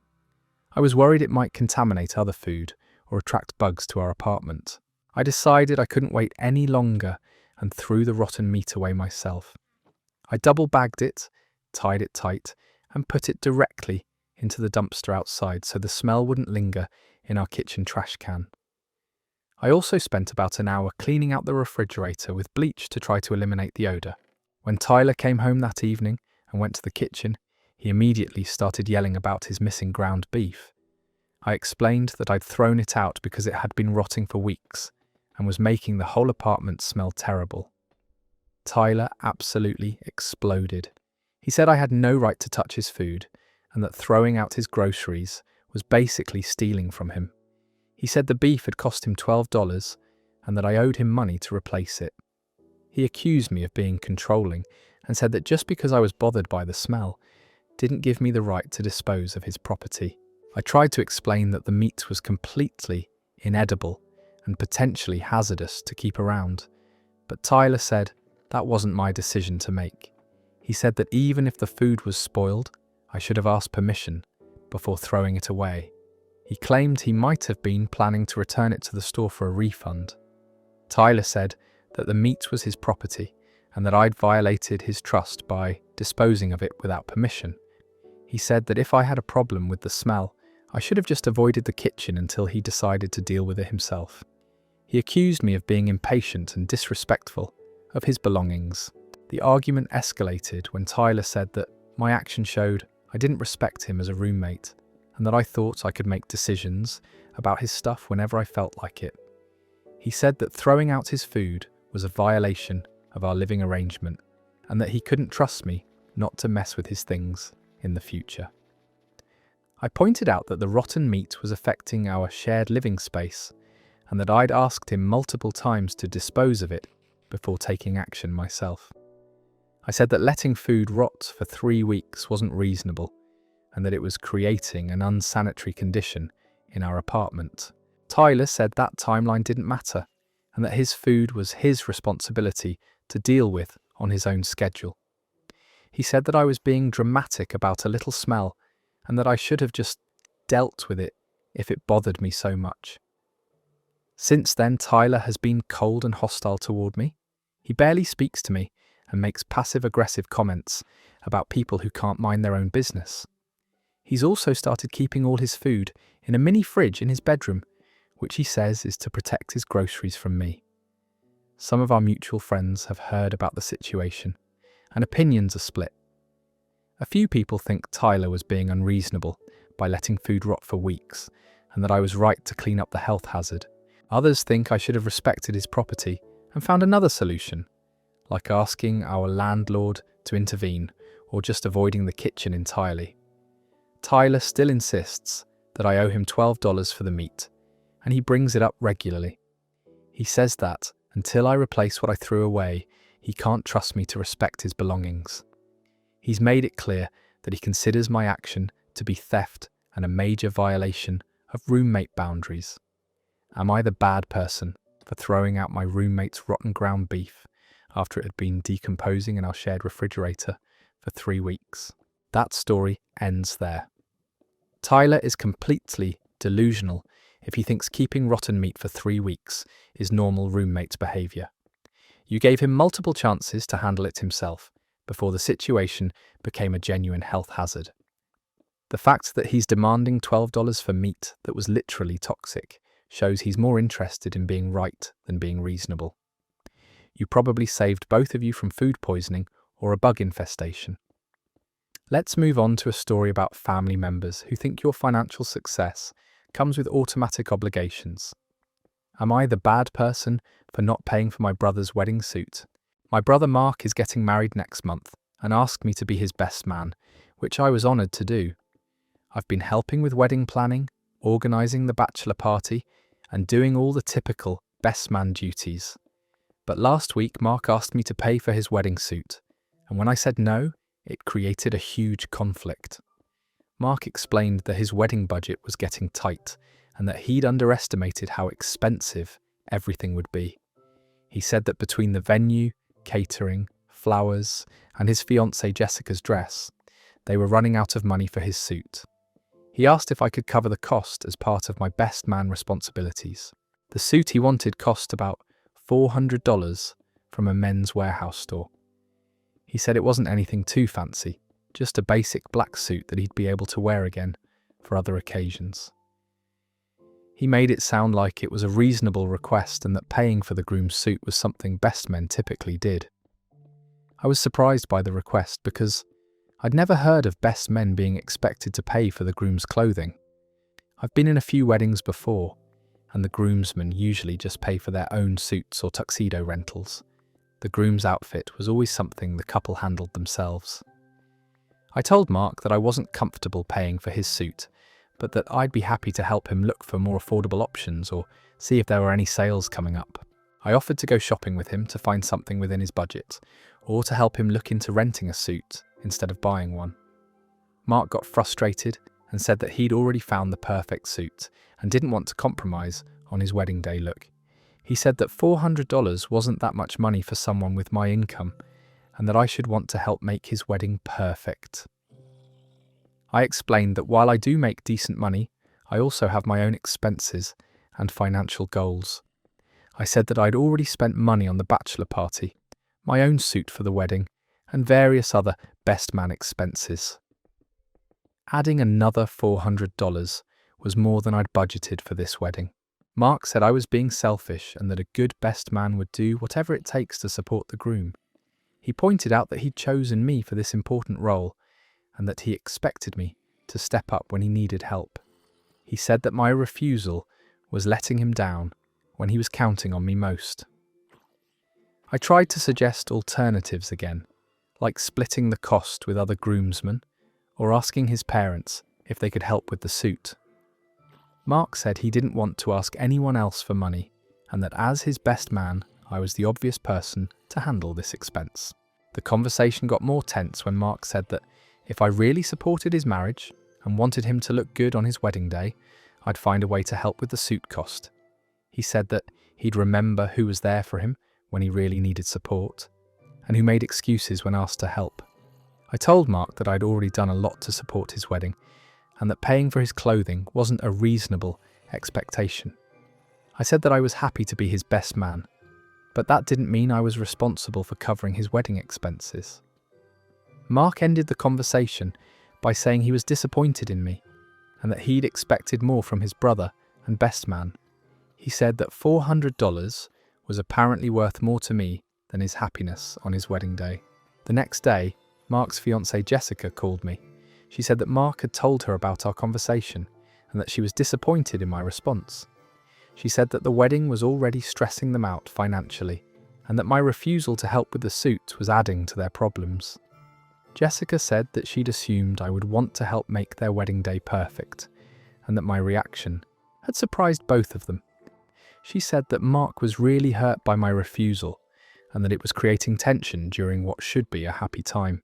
Jessica asked if I'd reconsider helping with the suit cost, even if it was just a portion of the total. She said that any contribution would be appreciated and would show that I supported their marriage. She made it sound like my willingness to help was a test of how much I cared about them.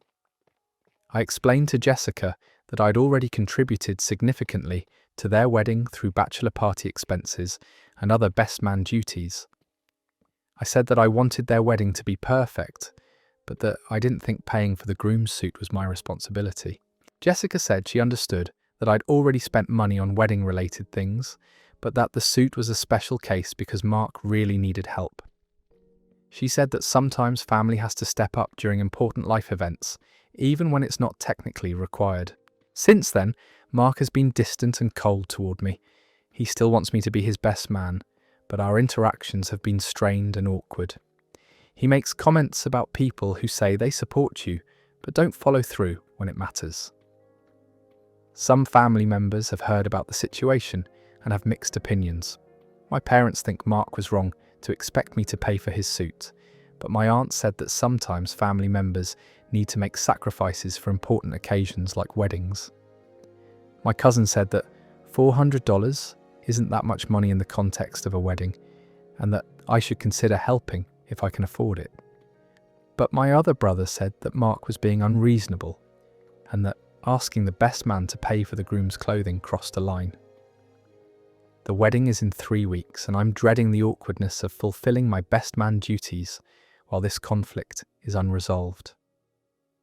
Mark clearly feels like I've failed him as a brother and best man, while I feel like he's taking advantage of our relationship to solve his financial problems. Am I the bad person for refusing to pay for my brother's wedding suit when he asked me as his best man? That story wraps up there.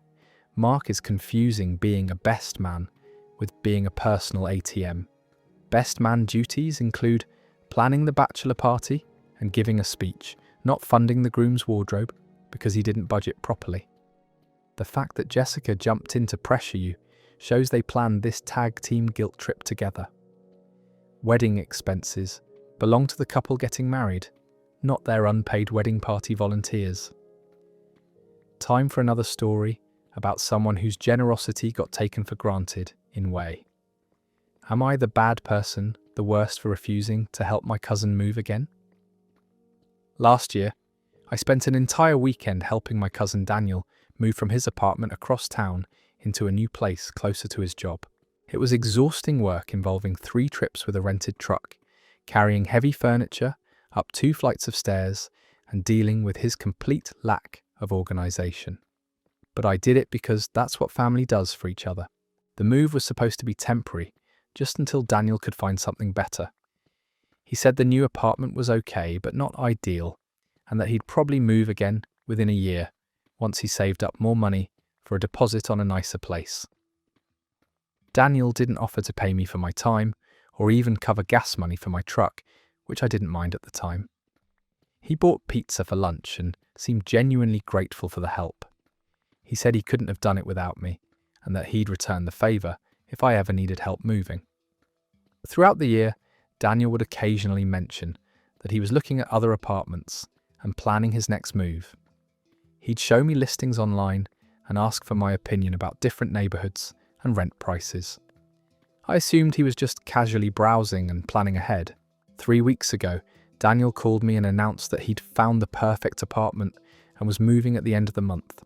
He said the new place was bigger, in a better area, and only $50 more per month in rent. He seemed excited about the upgrade and was already making plans for how he'd arrange his furniture. Then Daniel said he was counting on me to help with the move again, just like last time. He said he'd already told his new landlord that he'd be able to move in on Saturday, and he needed my truck and my help carrying everything. He spoke like it was already decided and that I'd automatically be available. I was caught off guard because Daniel hadn't asked if I was available or if I was willing to help.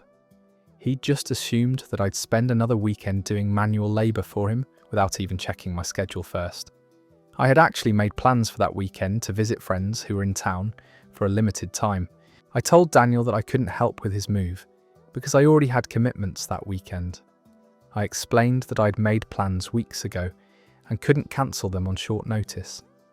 I offered to help him find a moving company or see if other family members were available instead. Daniel immediately got upset and said that I was abandoning him when he needed help most. He said that moving companies were expensive and that he'd been counting on my assistance to make the move affordable. He reminded me that I'd helped him before and said he couldn't understand why I wouldn't do it again.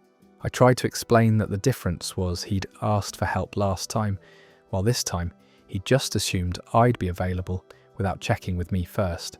I said that I was willing to help family when I could, but that I couldn't drop everything whenever he decided to move. Daniel said that I was being selfish and that family should be a priority over social plans with friends. He pointed out that he rarely asked me for favours and that helping him move wasn't that big of a deal. He said that good cousins would rearrange their schedules to help with something so important. I told Daniel that I understood moving was stressful, but that he needed to plan better and ask for help in advance, rather than expecting people to be automatically available. I said that I'd already helped him move once, and that it was unreasonable to expect me to do it because he'd decide again just to move somewhere else. Daniel got angry and said that I was acting like helping him move was some huge burden when it was just one day of help work. He said that the I'd given him last year apparently didn't mean anything to me, since I wasn't willing to do it again when he needed it. The conversation escalated when Daniel accused me of being lazy and not caring about family. He said that he'd always thought he could count on me, but that my refusal showed him where he really stood in my priorities. He said that if R were reversed, he'd help positions me without question. I pointed out that Daniel had moved twice in 2 years, and that constantly helping people move was exhausting and time-consuming. I said that I'd been happy to help once, but that it wasn't my responsibility to be his personal moving crew every time he decided to change apartments. Daniel said I was exaggerating and that 2 moves in 2 years wasn't excessive. He said that people move for good reasons and that I should support his efforts to improve his living situation rather than complaining about having to help. Since then, Daniel has been telling other family members that I refused to help him when he needed it most. He's framed the situation as me being unwilling to spend one day helping family, without mentioning that I'd already helped him move before, or that he'd assumed my availability without asking. My aunt called to ask why I wouldn't help Daniel with his move, and said that family should support each other during big life changes. She said that moving is stressful, and that Daniel really needed help from people he could trust. I tried to explain that I'd already helped Daniel move once, and that I had prior commitments this time. But my aunt said that sounded like I was making excuses. She said that sometimes family obligations require sacrificing other plans, and that Daniel would remember who was there for him when he needed help. Daniel ended up hiring movers for the big furniture and getting some friends to help with boxes, so his move happened successfully without me. But he's been cold and distant ever since, and he makes passive-aggressive comments about people who can't be counted on when it matters. The whole situation has made me feel guilty because I do care about Daniel, and I don't want him to think I don't support him. But I also feel like he took my previous help for granted and expected me to be his go-to moving assistance whenever he felt like changing apartments. Am I the bad person for refusing to help my cousin move again after I'd already spent a weekend helping him move last year? That story ends there. Daniel learned nothing from your generosity last year, except that you're a free moving service he can summon on demand. The fact that he didn't even ask if you were available before making plans shows he considers your time completely disposable. You already proved you're a helpful family member, but that doesn't mean you signed up to be his personal moving company for life. Some people mistake kindness for a permanent obligation. Here's our next story about someone whose friend apparently thinks friendship comes with a price tag. Am I the bad person for not donating to my friend's GoFundMe? My friend Mia started a GoFundMe campaign last month to raise money for what she called mental health recovery and life rebuilding. She posted it on all her social media accounts and sent the link directly to friends and family members, asking for donations to help her get back on her feet after what she described as a difficult period in her life. The GoFundMe page had photos of Mia looking sad and tired, along with a long story about how she'd been struggling with depression and anxiety that had affected her ability to work consistently. She wrote about needing money for therapy sessions, medication, and basic living expenses while she focused on her mental health recovery. Mia set a goal of raising $5,000, which seemed like a lot of money to me. She broke down the costs in her campaign description, explaining that she needed money for rent, groceries, therapy co-pays, and what she called self-care essentials to support her healing process. I felt bad reading about Mia's struggles because I knew she'd been going through a tough time lately. She'd been posting a lot about feeling overwhelmed and stressed, and she'd mentioned that work had been difficult for her. I wanted to be supportive, but I was also dealing with my own financial challenges. I'm currently paying off student loans, trying to save for a car down payment, and living paycheck to paycheck myself. An unexpected expense of even $50 would strain my budget, and I honestly didn't have money to spare for donations, even for a friend who was struggling. I decided not to donate to the GoFundMe, but I did reach out to Mia privately to check on her and offer emotional support. I sent her a long message saying that I was thinking about her and asking if there were other ways I could help that didn't involve money. I offered to listen if she needed to talk or to spend time together doing free activities. Mia responded politely to my message and thanked me for reaching out. She didn't mention the GoFundMe directly, and I thought maybe she understood that not everyone could contribute financially, but that people cared about her in other ways. A few weeks went by and Mia's campaign was gaining some traction. She'd post updates about how grateful she was for donations and how much the support meant to her recovery process. She'd share screenshots of the rising total and thank people publicly for their generosity.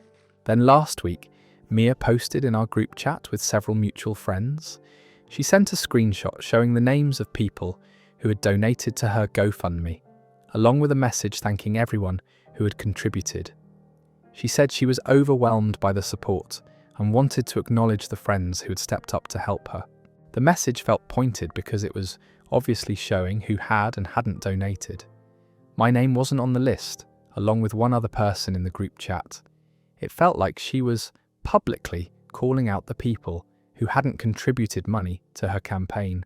I felt embarrassed and guilty seeing that post, especially since it was in front of our mutual friends. It made me look like I didn't care about Mia's well-being or wasn't willing to support her during a difficult time.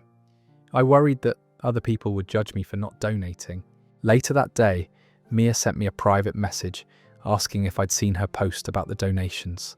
She said she'd noticed that I hadn't contributed yet and wondered if maybe I'd missed seeing the campaign or if there had been some technical issue preventing me from donating. I was put in an awkward position because I'd deliberately chosen not to donate, but Mia was acting like it must have been an oversight. I didn't want to lie, but I also didn't want to explain my financial situation or justify why I couldn't afford to help. I told Mia honestly that I'd seen the GoFundMe but wasn't in a position to donate money right now. I explained that I was dealing with my own financial constraints and that I'd offered other forms of support instead. I reminded her about my message offering to spend time together or provide emotional support. Mia's response surprised me with how cold it was. She said that she understood not everyone could donate large amounts, but that even $5 or $10 would have shown that I cared about her well-being. She said that seeing some friends contribute while others didn't had shown her who really supported her during crisis times. Mia said that she'd been disappointed to see that I hadn't donated anything, especially since she'd always considered me a close friend. She pointed out that I'd spent money on things like coffee and meals out recently, based on my social media posts, and said that my priorities were clear. I felt defensive because Mia was essentially saying that any discretionary spending I did meant I should have been able to donate to her campaign. I tried to explain that my occasional coffee purchases didn't mean I had extra money for donations, and that everyone's financial situation was different. Mia said that she'd learned a lot about her friendships through this experience, and that it was clear who really cared about her versus who just offered empty words of support. She said that emotional support was nice, but that financial help was what she actually needed to get better. The conversation ended with Mia saying that she hoped I'd reconsider donating, even a small amount, to show that our friendship meant something to me. She said that she'd remember who was there for her during the hardest time in her life, and who chose to prioritize their own comfort instead. Since then, Mia has been distant and cold toward me. She doesn't respond to my messages the way she used to, and she stopped including me in group plans. When we do interact, she's polite but formal, like we're acquaintances rather than friends who've known each other for years. Some of our mutual friends have mentioned the situation to me, with mixed reactions. A few people said they understood not being able to donate, and that Mia shouldn't have called people out publicly. Others said that even a small donation would have been a nice gesture, and that it was understandable why Mia felt hurt. One friend told me that she'd donated $20, even though she was also tight on money, because she felt like friendships sometimes requires small sacrifices. Another friend said that pressuring people to donate and then shaming those who couldn't was manipulative and unfair. I keep going back and forth between feeling guilty that I didn't find a way to donate something and feeling resentful that Mia turned her mental health crisis into a test of friendship loyalty. I want to support her, but I also feel like she crossed a line by publicly calling out who did and didn't contribute money. Am I the bad person for not donating to my friend's GoFundMe when she was asking for help with mental health recovery costs? That story comes to an end, and Mia completely weaponized her mental health struggles to guilt people into giving her money. Real friends don't keep public scorecards of who donated and then freeze out the people who couldn't afford to contribute. The fact that she's monitoring your coffee purchases to judge your spending priorities shows this was never about genuine need. Financial support isn't a requirement for friendship, and anyone who treats it that way isn't really your friend. Let's move into our next story about someone dealing with relationship pressure around therapy. Am I the bad person for refusing to go to couples therapy? My girlfriend Lily has been begging me to go to couples therapy with her for the past 3 months. She says our relationship has communication issues and that talking to a professional would help us work through our problems. But I don't think therapy is going to solve anything, and I've been refusing to go. Lily and I have been together for 2 years, and like any couple, we have our disagreements and arguments. She tends to get emotional during conflicts, while I prefer to stay calm and rational. She says I shut down when we fight, while I think she gets too worked up about things that aren't that serious. The issues Lily wants to address in therapy mostly center around what she calls my emotional unavailability. She says I don't share my feelings enough and that she feels like she doesn't really know what's going on inside my head. She wants me to be more open and vulnerable in our relationship. I've tried to explain to Lily that I'm not an emotional person by nature. I don't feel the need to analyze every feeling or talk through every minor issue that comes up. I show my love through actions rather than constantly discussing my emotions, and I thought that was enough. Lily disagrees and says that healthy relationships require both partners to be emotionally present and communicative. She's been reading relationship books and following therapy accounts on social media, and she's convinced that our problems fit some pattern that couples therapy could fix. When Lily first suggested therapy, I told her I wasn't interested. I said that we were capable of working out our own problems and that paying someone to listen to us talk didn't seem necessary. I pointed out that people have been having relationships for thousands of years without needing professional intervention.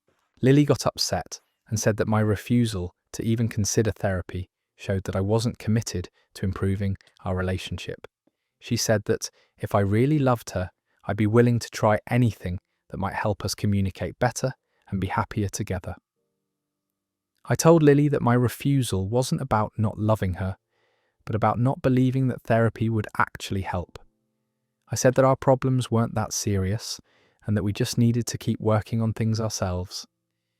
I suggested that we could read relationship books together or find other ways to improve our communication.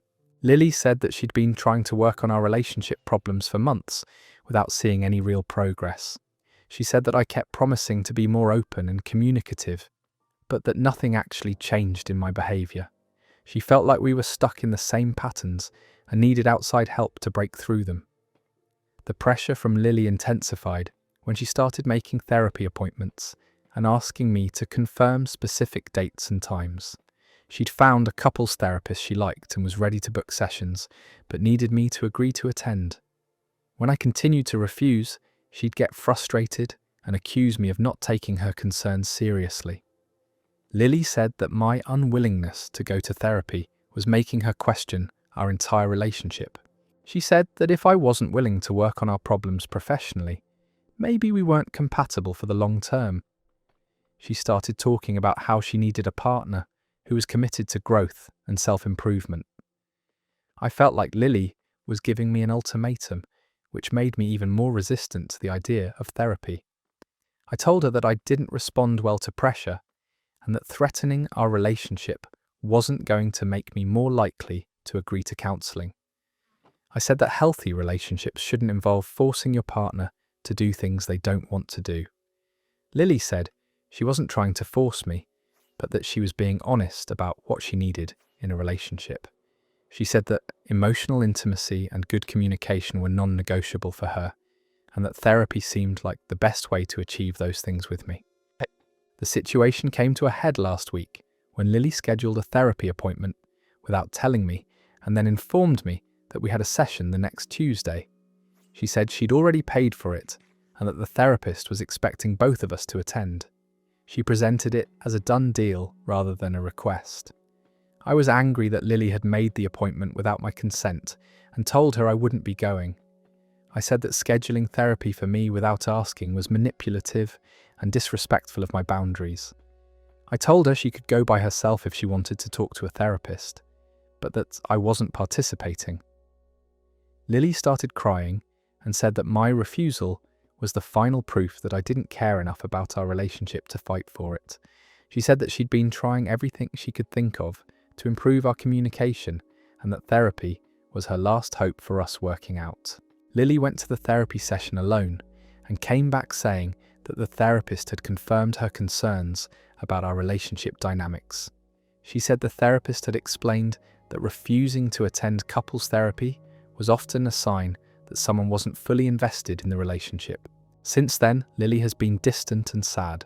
She says she's trying to decide whether she can accept being in a relationship with someone who won't work on emotional growth. She's been talking about maybe taking a break so we can both figure out what we want. I'm frustrated because I feel like Lily has decided that therapy is the only solution to our problems and won't consider other approaches. I don't think our relationship issues are serious enough to require professional intervention, and I resent being pressured into doing something that makes me uncomfortable. Some of our friends have opinions about the situation. A few people have told me that couples therapy isn't that big of a deal and that I should just go to make Lily happy. Others have said that no one should be forced into therapy and that Lily is being unreasonable by making it a relationship requirement. Am I the bad person for refusing to go to couples therapy when my girlfriend says it's necessary for our relationship to work? That story ends there. This is tough because both perspectives have some merit, but Lily scheduling an appointment without your consent was definitely crossing a boundary. Therapy only works when both people want to be there, so forcing someone into it rarely helps anyway. That said, when your partner is repeatedly telling you they're unhappy and need something to change, completely dismissing their solution without offering alternatives isn't great either. Maybe the real issue isn't therapy itself, but whether you two want the same things from this relationship. Time for our next story about someone facing pressure around a major relationship milestone. Am I the bad person for not wanting my girlfriend to move in with me yet? My girlfriend Emma and I have been dating for about 1.5 years, and she's been pushing really hard for us to move in together. She says that we need to have this conversation about living together because our relationship is getting serious and she's ready to take the next step.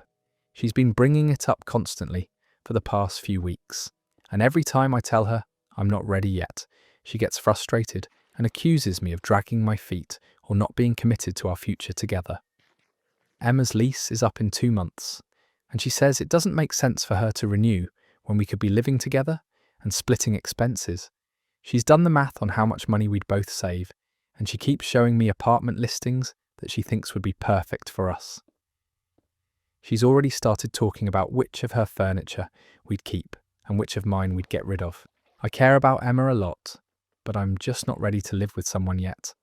I've never lived with a romantic partner before, and it feels like a huge step that I want to be completely sure about before I take it. I like having my own space where I can decompress after work and not worry about anyone else's schedule or needs. When I try to explain this to Emma, she says that living together is the natural progression of our relationship, and that most couples our age have already moved in together by this point. She says that if I'm not ready after 1.5 years, maybe I'm never going to be ready, and she doesn't want to waste time on someone who isn't serious about building a future with her. Emma has started making comments about how I must not love her enough to want to live with her, or that I'm keeping one foot out the door because I don't see our relationship lasting long term. She says that refusing to move in together sends the message that I'm not fully invested in what we have. I've tried to reassure Emma that my hesitation isn't about not loving her or not seeing a future together. I've explained that I just need more time to feel ready for such a big step, and that rushing into living together might actually hurt our relationship if I'm not mentally prepared for it. But Emma says that I've had plenty of time to think about it, and that continuing to delay just proves I'm not serious about her. She's given me an ultimatum that we either move in together when her lease expires, or she's going to reconsider whether our relationship is going in the direction she wants. The pressure from Emma is making me feel anxious and resentful. I don't like being forced to make major life decisions on someone else's timeline, and I feel like she's not respecting my need to move at my own pace. At the same time, I can understand her frustration with feeling like our relationship isn't progressing. Some of my friends have told me that Emma is being reasonable, and that 1.5 years is long enough to know whether I want to live with someone. They say that my reluctance probably is sending mixed signals about my commitment level, and that I should either move forward or let her find someone who's ready for the same thing she is. Other friends have said that no one should be pressured into living with someone before they feel ready, and that Emma is being unfair by giving me an ultimatum. They think that healthy relationships involve respecting each other's boundaries and timelines, not forcing major decisions. Am I the bad person for not wanting my girlfriend to move in with me yet, even though she's ready and says our relationship needs to progress? That story ends there, and Emma's ultimatum approach isn't going to magically make you ready for something you're not comfortable with yet. Living together is a major step that affects everything from your daily routine to your financial obligations, and rushing into it because someone else is impatient usually backfires. If she can't respect that you need more time to feel confident about such a big decision, maybe that tells you something important about how she handles disagreements in general. Our next story comes from someone dealing with financial pressure in their relationship. Am I the bad person for not paying for my partner's credit card debt? My girlfriend Hannah moved in with me about 6 months ago, and everything has been going really well between us. We split the rent and utilities fairly, take turns buying groceries, and generally have a good system for managing our shared expenses. But last month, Hannah told me about her credit card debt and asked if I would help her pay it off, which created a big conflict between us.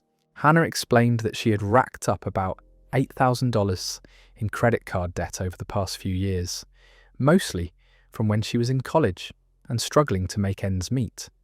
She said she'd been making minimum payments for years, but wasn't making any real progress on paying down the principal balance because of the high interest rates. She showed me her credit card statements and explained how much she was paying each month just in interest charges.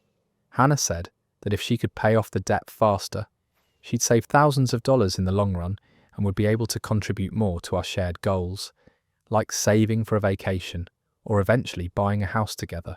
Hannah suggested that since I make more money than she does and have better credit, I could either help her pay off the debt directly or co-sign for a personal loan at a lower interest rate.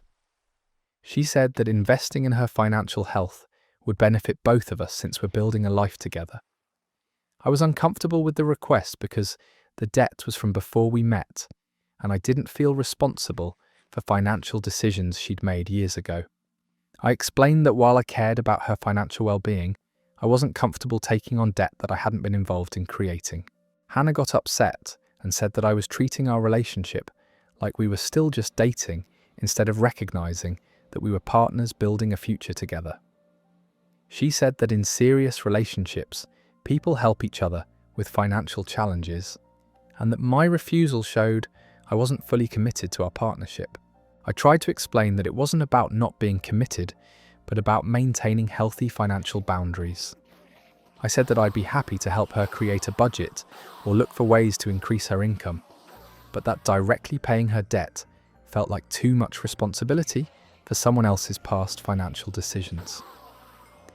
Hannah said I was being selfish, and that since I had savings while she was struggling with debt payments, I should want to help her get to a better financial position.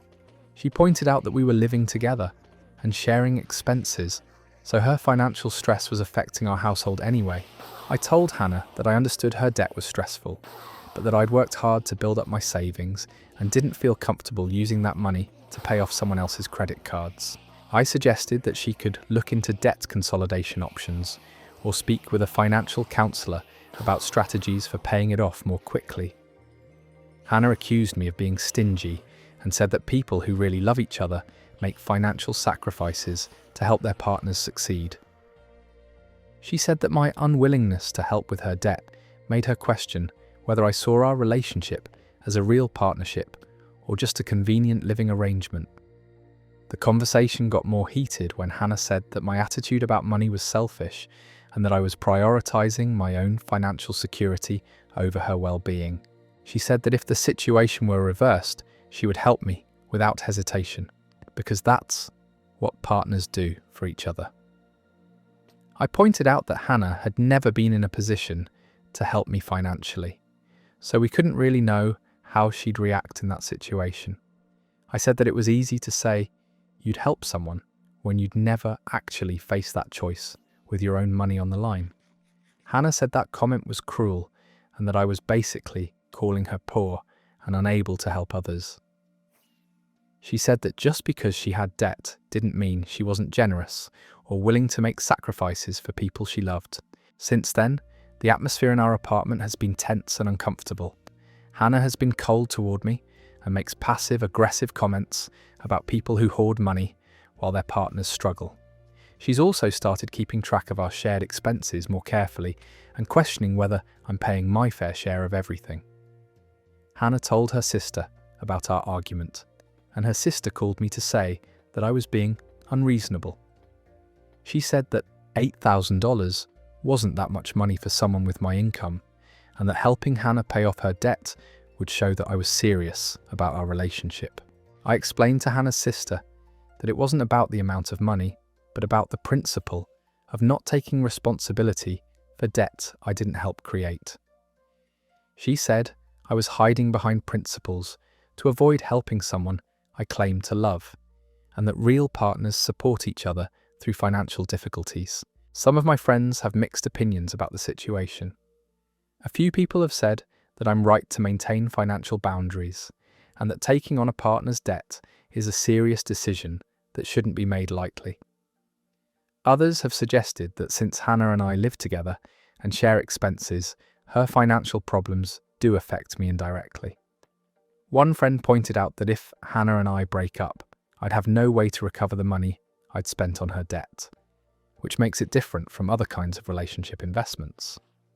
Another friend said that refusing to help with debt might indicate that I'm not ready for a serious, committed relationship. Hannah has been talking about moving out if we can't resolve this issue, saying that she can't be with someone who won't support her when she needs help. She's made it clear that she sees my refusal as a fundamental incompatibility in how we view partnership and financial responsibility. Am I the bad person for not wanting to pay off my partner's credit card debt that she accumulated before we met? That story wraps up there, and Hannah is basically asking you to pay for years of her financial decisions while framing it as a test of your love. $8,000 isn't pocket change, and debt from before your relationship started isn't something you automatically inherit just because you're living together. The fact that she's trying to guilt you into it and bringing in family members to pressure you shows she's more interested in getting her debt paid than respecting your boundaries around money. Time for our next story about someone whose social life apparently isn't their own. Am I the bad person for refusing to share my Netflix password with my brother? My brother Ethan has been using my Spotify account for about 2 years now, which I didn't mind initially because family plans exist for a reason, and I figured it was a nice way to help him save some money. But last week he asked if he could also use my Netflix password, and when I said no, it turned into a bigger conflict than I expected. Ethan lives with 2 roommates and said that none of them want to pay for Netflix since they already split the cost of other streaming services. He pointed out that I live alone and only use one screen most of the time, so sharing my account wouldn't really affect my viewing experience. I explained to Ethan that while I didn't mind sharing Spotify since music doesn't really have viewing limits, Netflix was different because multiple people using the same account could slow down my connection or interfere with my recommendations. I also mentioned that I sometimes watch shows on my laptop while cooking or cleaning, so I did use multiple screens occasionally. Ethan said I was being stingy over something that wouldn't cost me anything extra to share. He pointed out that I make more money than he does, and that Netflix is a small expense that I can easily afford, while it would be a stretch for his budget. I told Ethan that it wasn't about the money, but about wanting to keep some things separate. I explained that my Netflix account had my personal viewing history and recommendations that I didn't want to get mixed up with other people's preferences. I also said that sharing passwords for multiple accounts felt like it was getting excessive. Ethan got frustrated and accused me of being selfish. He said that he'd always shared things with me when we were growing up, and that I was being hypocritical by drawing arbitrary lines about what I would and wouldn't share now that I was financially better off. I reminded Ethan that he was already using my Spotify account for free, and that I wasn't asking him to contribute anything toward that subscription. I said that I was happy to help him in reasonable ways, but that sharing all my streaming accounts wasn't something I was comfortable with. Ethan said that my refusal proved I didn't really care about helping family, and that I was more concerned with hoarding my streaming services than supporting my brother. He pointed out that our parents had always taught us to share with each other, and that my attitude was disappointing. The conversation escalated when Ethan said that successful siblings are supposed to help their family members who are struggling more, and that my unwillingness to share a Netflix password showed how money had changed me for the worse. I told Ethan that I didn't think asking for multiple streaming passwords was reasonable, and that he could afford to pay for Netflix if he really wanted it. I pointed out that he spent money on things like eating out and buying clothes, so entertainment subscriptions weren't completely outside his budget. Ethan said that comparing my discretionary spending to his wasn't fair, since I made significantly more money. He said that what felt like a small expense to me was actually a meaningful amount for someone in his financial position. Since then, Ethan has been making passive-aggressive comments about how some people become stingy when they get successful. He's also started asking me to pay for things when we go out together, saying that since I won't share my Netflix account, the least I can do is cover dinner occasionally. The situation came up again last weekend when we were at our parents' house for dinner. Ethan mentioned to our mum that I wouldn't let him use my Netflix account, and she said that sharing streaming passwords was normal between family members and that I should reconsider. Our mum pointed out that I had used their various accounts when I was younger and getting established, and that now it was my turn to help my brother in small ways. She said that family should support each other and that refusing to share something so minor seemed petty. I tried to explain that I was already sharing my Spotify account and that I just wanted to keep Netflix separate, but our mum said she didn't understand why I'd draw that particular line. She made it sound like I was being unreasonable over something that wouldn't hurt me to share. Our dad stayed out of the conversation mostly, but he did mention that when he was our age, siblings helped each other out without keeping score. He said that small gestures of support were what kept families close, and that I might want to think about whether this was worth creating tension over. Since then, I've been questioning whether I'm being too rigid about this boundary. Part of me wonders if I should just give Ethan the Netflix password to avoid ongoing family drama. But another part of me feels like if I give in now, he'll keep asking for more things, and I'll never be able to set reasonable limits. Am I the bad person for refusing to share my Netflix password with my brother when he's already using my Spotify account? That story comes to an end, and Ethan is treating your streaming accounts like they're community property just because you're related. The fact that he's already getting free Spotify and still demanding more shows he's testing how much he can get away with, rather than genuinely needing help. Your mum's guilt trip about family sharing conveniently ignores that you're already sharing one service, and there's nothing wrong with wanting to keep at least one account to yourself. Let's move into our next story about workplace boundaries. Am I the bad person for not splitting my work bonus with my girlfriend? I got a really nice bonus at work last month, about $3,000, which was unexpected and exciting since I'd been working extra hours on a big project that ended up being really successful. When I told my girlfriend Chloe about the bonus, her immediate reaction was to start talking about how we should spend our money, which caught me off guard. Chloe started making we could do with the bonus suggestions about things money, like taking a vacation together or putting it toward a down payment fund for an apartment we could eventually buy together. She seemed to automatically assume that the money would be going towards shared goals rather than being something I'd decide how to use myself. I was confused by Chloe's assumption because while we've been dating for about a year and spend a lot of time together, we don't share finances or have joint accounts or anything like that. We split the cost of dates and activities pretty evenly, and we each handle our own personal expenses independently. When I mentioned that I was thinking about using the bonus to pay down my student loans, Chloe got upset and said that I was being selfish. She said that since we're in a serious relationship building a future together, my financial windfall should benefit both of us, rather than just being used for my individual goals. I tried to explain that the bonus was compensation for extra work I'd done at my job, and that it felt like my personal money to use however I thought was best. I said that I was happy to continue splitting shared expenses equally, but that this bonus wasn't something I considered to be shared money. Chloe said that my attitude showed I wasn't thinking about our relationship as a real partnership. She pointed out that when good things happen to one partner, both people should benefit, and that hoarding money for individual purposes wasn't how couples were finances. I asked Suppose to handle Chloe if she would expect to split her work bonus with me if she got one, and she said that was different because she makes less money than I do overall. She said that my bonus represented a bigger financial opportunity for both of us to improve our situation together.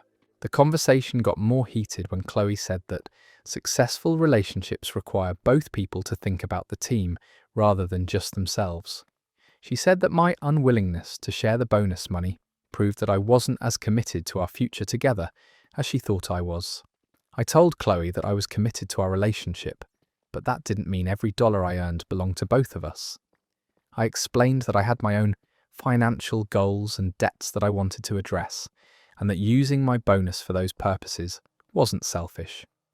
Chloe said that prioritizing my student loans over our shared dreams was a choice that showed what really mattered to me.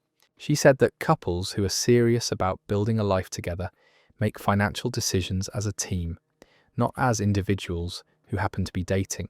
I pointed out that we'd never discussed combining finances or making major financial decisions together before, so I was surprised that she expected me to automatically share my bonus.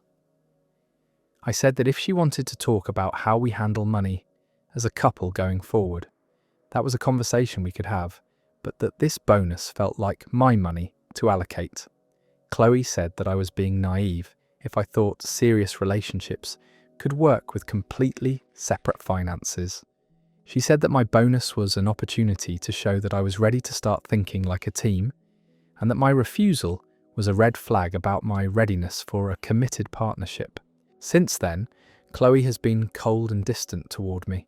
She makes comments about how some people care more about money than relationships, and she stopped being enthusiastic about making future plans together.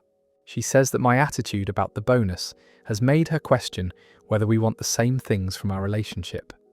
Some of our mutual friends have weighed in on the situation with mixed opinions. A couple of people have said that Chloe is right, and that couples should share financial windfalls, especially when they're talking about building a future together. They think that keeping the bonus entirely to myself sends the wrong message about my commitment level. Other friends have said that expecting to automatically share a work bonus after dating for a year is presumptuous, and that Chloe is being unreasonable. They think that financial decisions should be made individually until couples are married, or at least living together and sharing expenses more formally. Am I the bad person for not wanting to split my work bonus with my girlfriend when she says it should go toward our shared future. That story ends there, and Chloe is basically claiming ownership of money you earned through your own extra work without any discussion beforehand. The fact that she immediately started planning how to spend our money shows she's already decided your finances should be merged without actually having that conversation with you. A work bonus isn't a lottery ticket you both won together, it's compensation for your individual effort and time.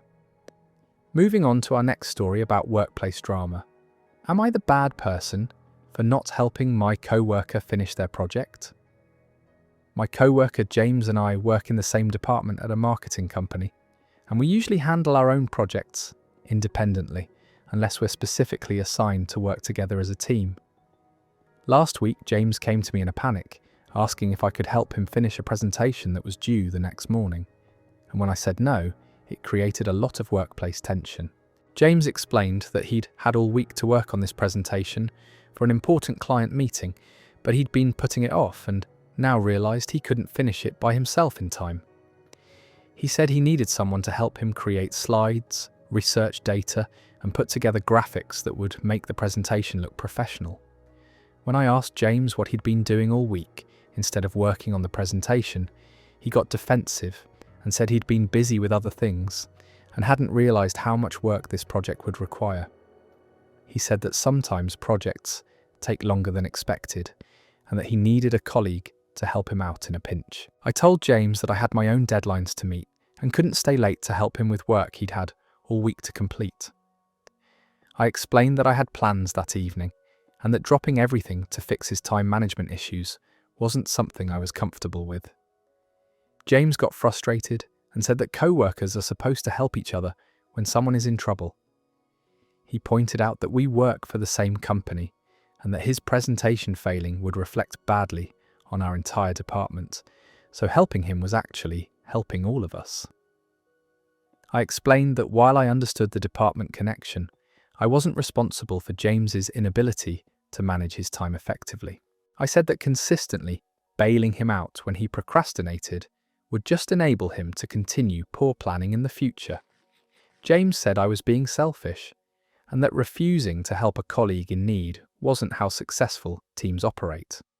He said that he'd remember my unwillingness to collaborate when I needed help with something in the future, which felt like a threat.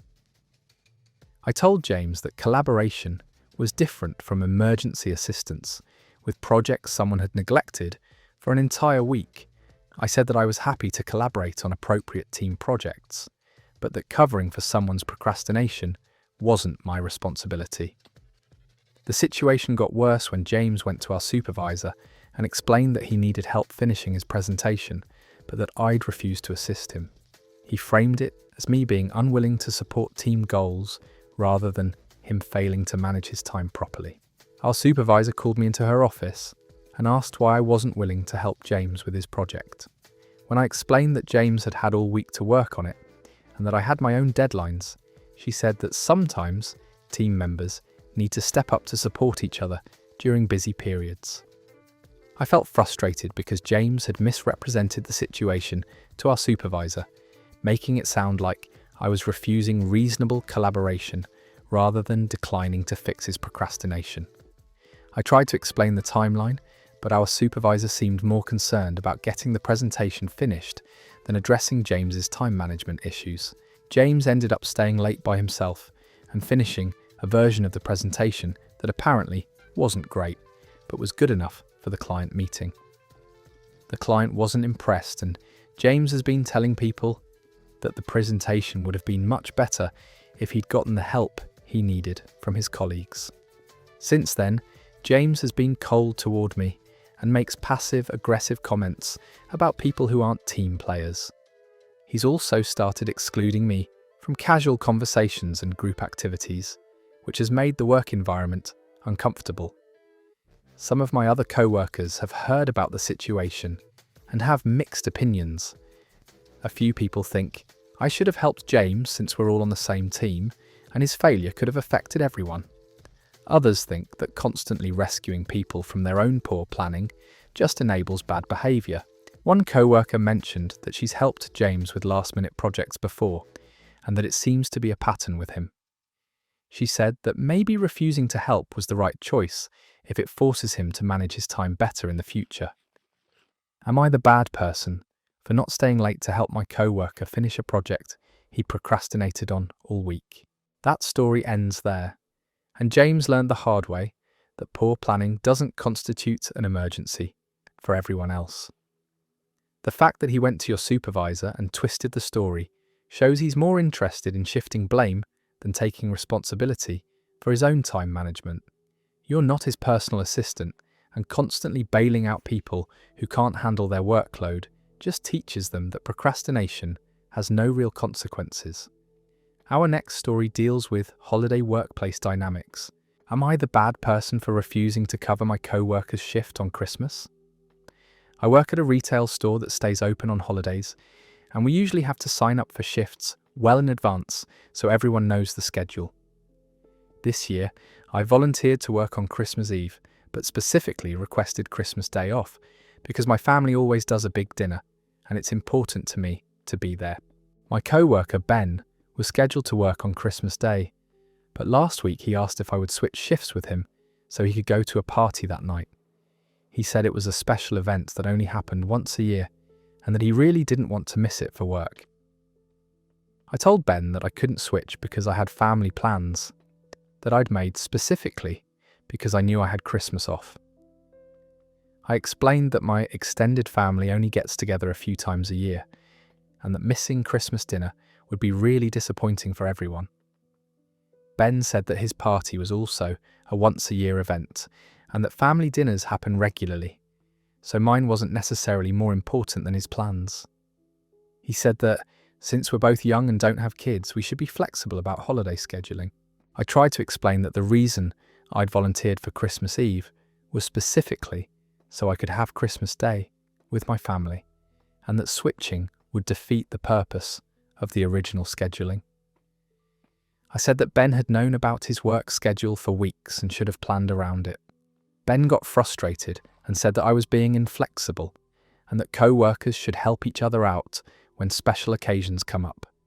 He said that refusing to switch shifts showed that I wasn't willing to be a team player when someone needed a favour. I told Ben that I understood his disappointment about missing the party, but that I wasn't comfortable giving up my Christmas plans to cover for him. I suggested that he could ask other co-workers or see if a manager could help find someone else to switch with. Ben said that he'd already asked everyone else and that I was his last option. He made it sound like I was the only person who could solve his problem, and that my refusal was ruining his holiday plans entirely. The conversation got more intense when Ben said that family dinners were obligations while his party was actually fun, and that I should prioritise helping him do something enjoyable rather than forcing him to work while I got to relax with relatives. I pointed out that Ben's party might be fun for him, but my family time was important to me, and that neither of our plans was more valid than the other. I said that the difference was that I'd planned my schedule around having Christmas off, while he'd apparently made party plans after already being scheduled to work. Ben said that I was being selfish, and that good co-workers make sacrifices to help each other out during the holidays. He said that if the situation were reversed, he would definitely switch shifts to help me attend a family event. I told Ben that was easy to say when he wasn't the one being asked to give up his holiday plans, and that I didn't believe he'd actually switch if he had important commitments of his own. I said that I'd made my Christmas plans based on my scheduled day off, and wasn't willing to change them. Ben started getting more desperate and offered to pay me extra money to take his shift. When I still said no, he got angry and accused me of caring more about family dinner than helping a friend who really needed support. The situation escalated when Ben went to our manager and asked if there was any way to force me to switch shifts with him. Our manager explained that shift swaps had to be voluntary and that she couldn't make me work on a day I'd specifically requested off. Ben came back to me after talking to the manager and said that I was officially his only hope for getting Christmas night off. He said that if I didn't help him, he'd miss one of the most important social events of his year, and it would be my fault. I felt bad seeing how upset Ben was, but I also felt manipulated by his constant pressure and guilt trips. I told him one final time that I couldn't switch shifts because I had family commitments that were important to me. Ben ended up working on Christmas Day and missing his party. He's been cold toward me ever since, making comments about how some people only care about themselves and don't understand what it means to help friends in need. Some of my other co-workers have heard about the situation and think I should have helped Ben out, since holiday parties only happen once a year. They say that family dinners are more flexible and that I could have had Christmas dinner on a different day. Other co-workers have said that Ben should have planned better and that I had every right to keep my scheduled day off for my own plans. They think that trying to guilt me into changing my schedule was unfair and manipulative. My manager hasn't said anything official about the situation, but I get the sense that she thinks workplace drama over shift swaps is silly and that both Ben and I should have handled it more professionally. Am I the bad person for refusing to cover my co-worker's Christmas shift so he could go to a party? That story comes to an end, and Ben's party plans don't automatically trump your family plans just because he decided at the last minute that work was inconvenient. The fact that he tried to get management to force you into switching shows he never respected that you had the right to say no in the first place. You scheduled your holidays intentionally, and changing your family plans so someone else can party isn't a reasonable request. Time for our next story about transportation expectations. Am I the bad person for not driving my co-worker home every night? My co-worker Megan and I work at the same office and happen to live in the same general direction, though she lives about 30 minutes further out than I do. For the past few months, I've occasionally given her rides home when the weather was bad or when her usual transportation fell through, but now she started expecting me to drive her home every single day. The situation started when Megan's car broke down about 3 months ago, and she needed temporary help getting to and from work while she figured out repairs. I offered to give her rides for a few days, thinking it would be a short-term arrangement until she got her transportation sorted out. But instead of getting her car fixed quickly, Megan seemed to get comfortable with the ride situation and stopped treating it as urgent. She'd mentioned that she was still looking into repair options or thinking about buying a different car, but weeks went by without any progress on actually solving her transportation problem. What made it more complicated was that Megan doesn't live directly on my route home. To drop her off, I have to drive about 30 minutes out of my way and then 30 minutes back, which adds an hour to my commute every day. What used to be a 20-minute drive home has turned into an hour and 20-minute ordeal. I initially didn't mind helping out occasionally, but doing it every single day has become exhausting and expensive. The extra gas money adds up, and getting home an hour later every night means I have less time for cooking, exercise, errands, and relaxing after work.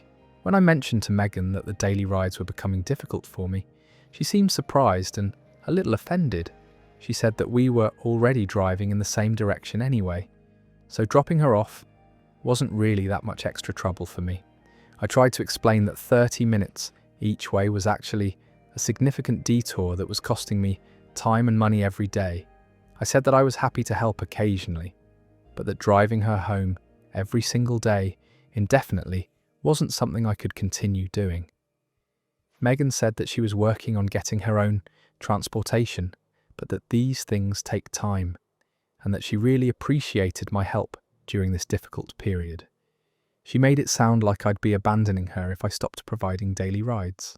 The conversation got awkward when Megan said that she'd been telling her family and friends how grateful she was to have such a helpful co-worker, and that she didn't know what she'd do without my support. She made me feel guilty for even bringing up the inconvenience. I suggested that Megan could look into public transportation options, rideshare services, or maybe arrange rides with other co-workers who lived closer to her. She said that all of those alternatives would be expensive or unreliable, and that my rides were the best solution for everyone. Megan also pointed out that we work at the same place and leave at the same time every day, so giving her rides was just a matter of making one extra stop on my way home. She didn't seem to understand that 30 minutes each way was actually a significant addition to my daily routine. When I continued to express concern about the arrangement, Megan said that she'd thought we were becoming good friends and that friends help each other through difficult times. She said that my reluctance to continue helping made her feel like our workplace relationship was more superficial than she'd believed. The situation came to a head last week when I told Megan that I could only give her rides home twice a week instead of every day, and that she'd need to find alternative transportation for the other 3 days. She was clearly upset and said that inconsistent rides would actually be harder to manage than no rides at all. Megan accused me of being selfish and said that I was making her transportation crisis more difficult by withdrawing my support without warning. She said that she'd been depending on my help and that changing the arrangement suddenly was unfair to her planning. I tried to explain that 2 hours of extra driving time per week was still more help than most co-workers would provide. But Megan said that partial help wasn't really helpful if it meant she still had to solve the problem on the days I wasn't available. Since then, Megan has been cold toward me at work and makes comments about people who can't be counted on when others need them. She's told other co-workers that I used to give her rides but stopped because I didn't want to be inconvenienced, which makes me sound unreasonable. Some people at work think I should continue helping Megan since she's still working on getting her car situation resolved. Others think that 3 months of daily rides was already generous and that Megan should have solved her transportation problem by now instead of relying on my help indefinitely. Am I the bad person for not wanting to drive my co-worker home every night when it adds an hour to my commute? That story ends there, and Megan has somehow convinced herself that an hour of your time every single day is no big deal because you're already driving in that direction. 3 months of free taxi service should have been plenty of time for her to figure out permanent transportation, but instead she got comfortable treating you like her personal chauffeur. The fact that she's playing victim to other co-workers instead of acknowledging your generosity shows she never really appreciated the favour in the first place. Our next story takes us into the world of modern tipping culture. Am I the bad person for not tipping at a self-serve cafe? I stopped by a local cafe yesterday morning to grab a quick coffee before work, and when I got to the counter to pay, I encountered one of those awkward tipping situations that seem to be everywhere these days.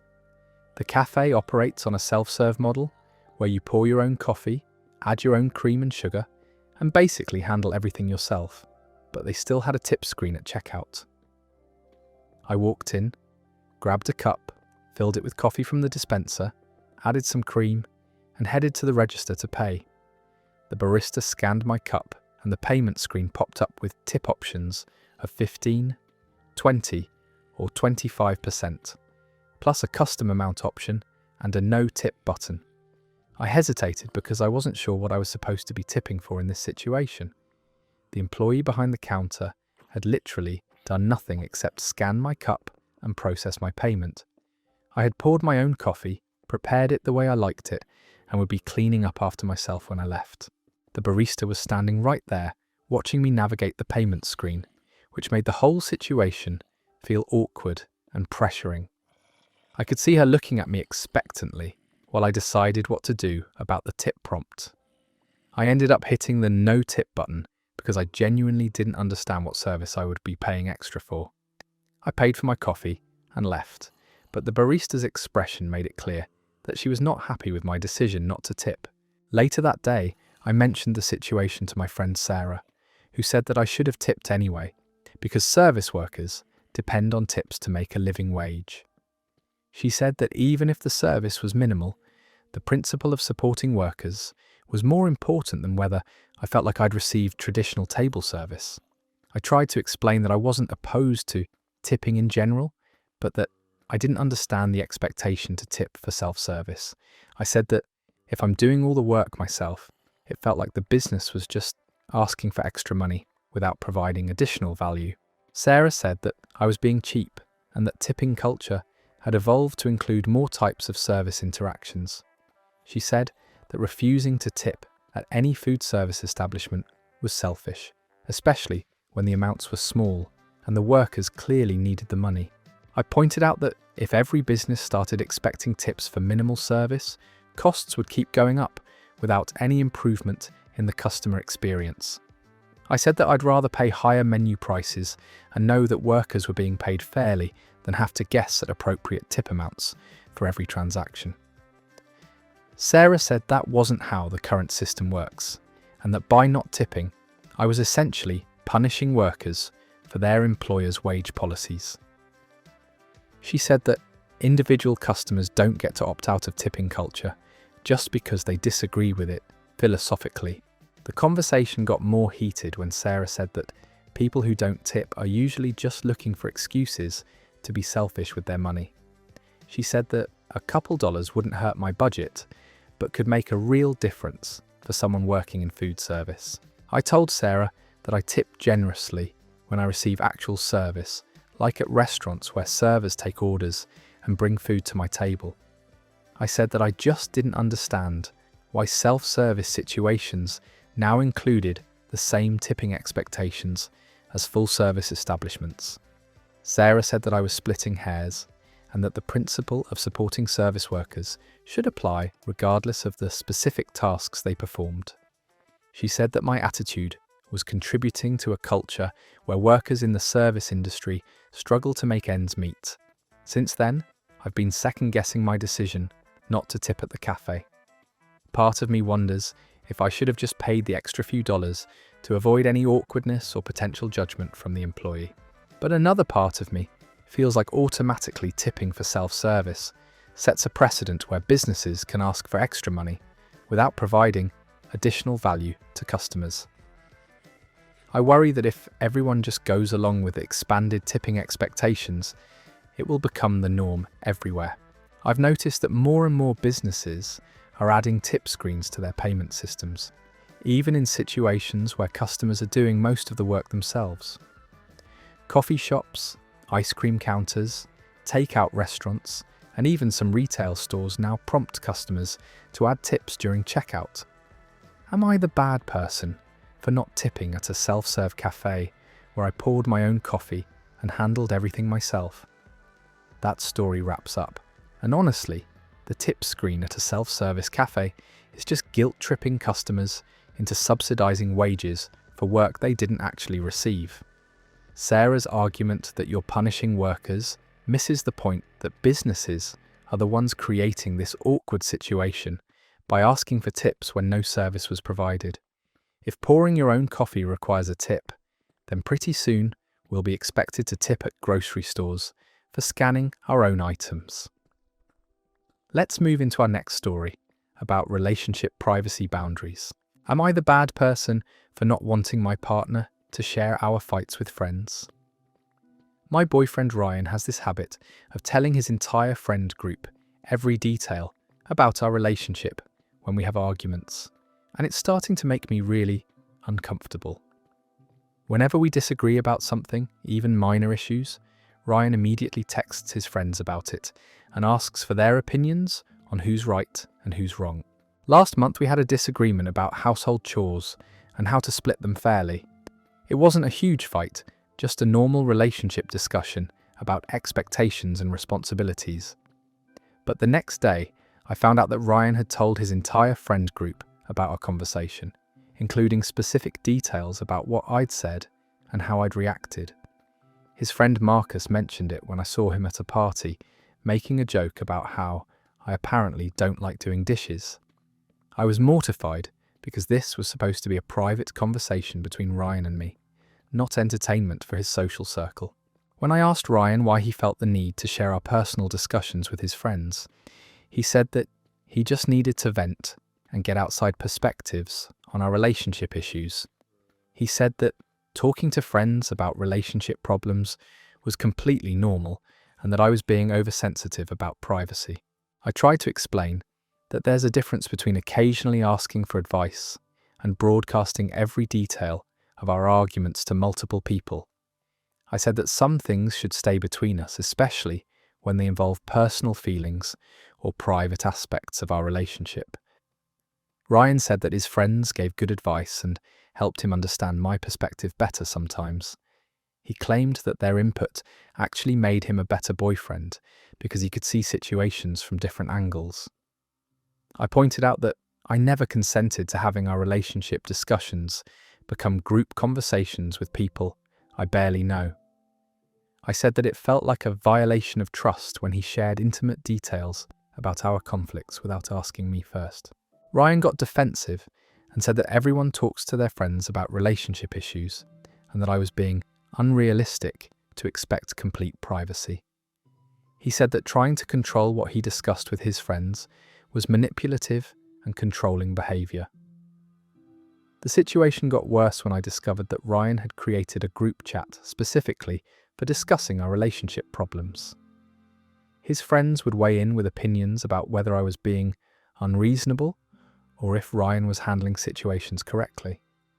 I felt like I was being judged by people who only heard one side of every story and didn't know the full context of our relationship dynamics. Ryan's friends were forming opinions about me based solely on his version of events during our worst moments.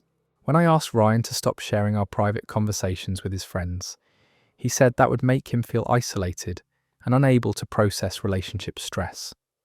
He said that his friends were his support system and that cutting off that communication would be unhealthy for him. I suggested that he could talk to a therapist or counsellor instead of broadcasting our problems to his social circle. But Ryan said that was expensive and unnecessary when he had friends who cared about him. The final straw came when one of Ryan's friends approached me at a coffee shop and started giving me unsolicited advice about how to be a better girlfriend. This person felt comfortable lecturing me about my relationship based entirely on what Ryan had told him about our private discussions. I told Ryan that his friends giving me relationship advice based on his complaints about me was completely inappropriate and embarrassing.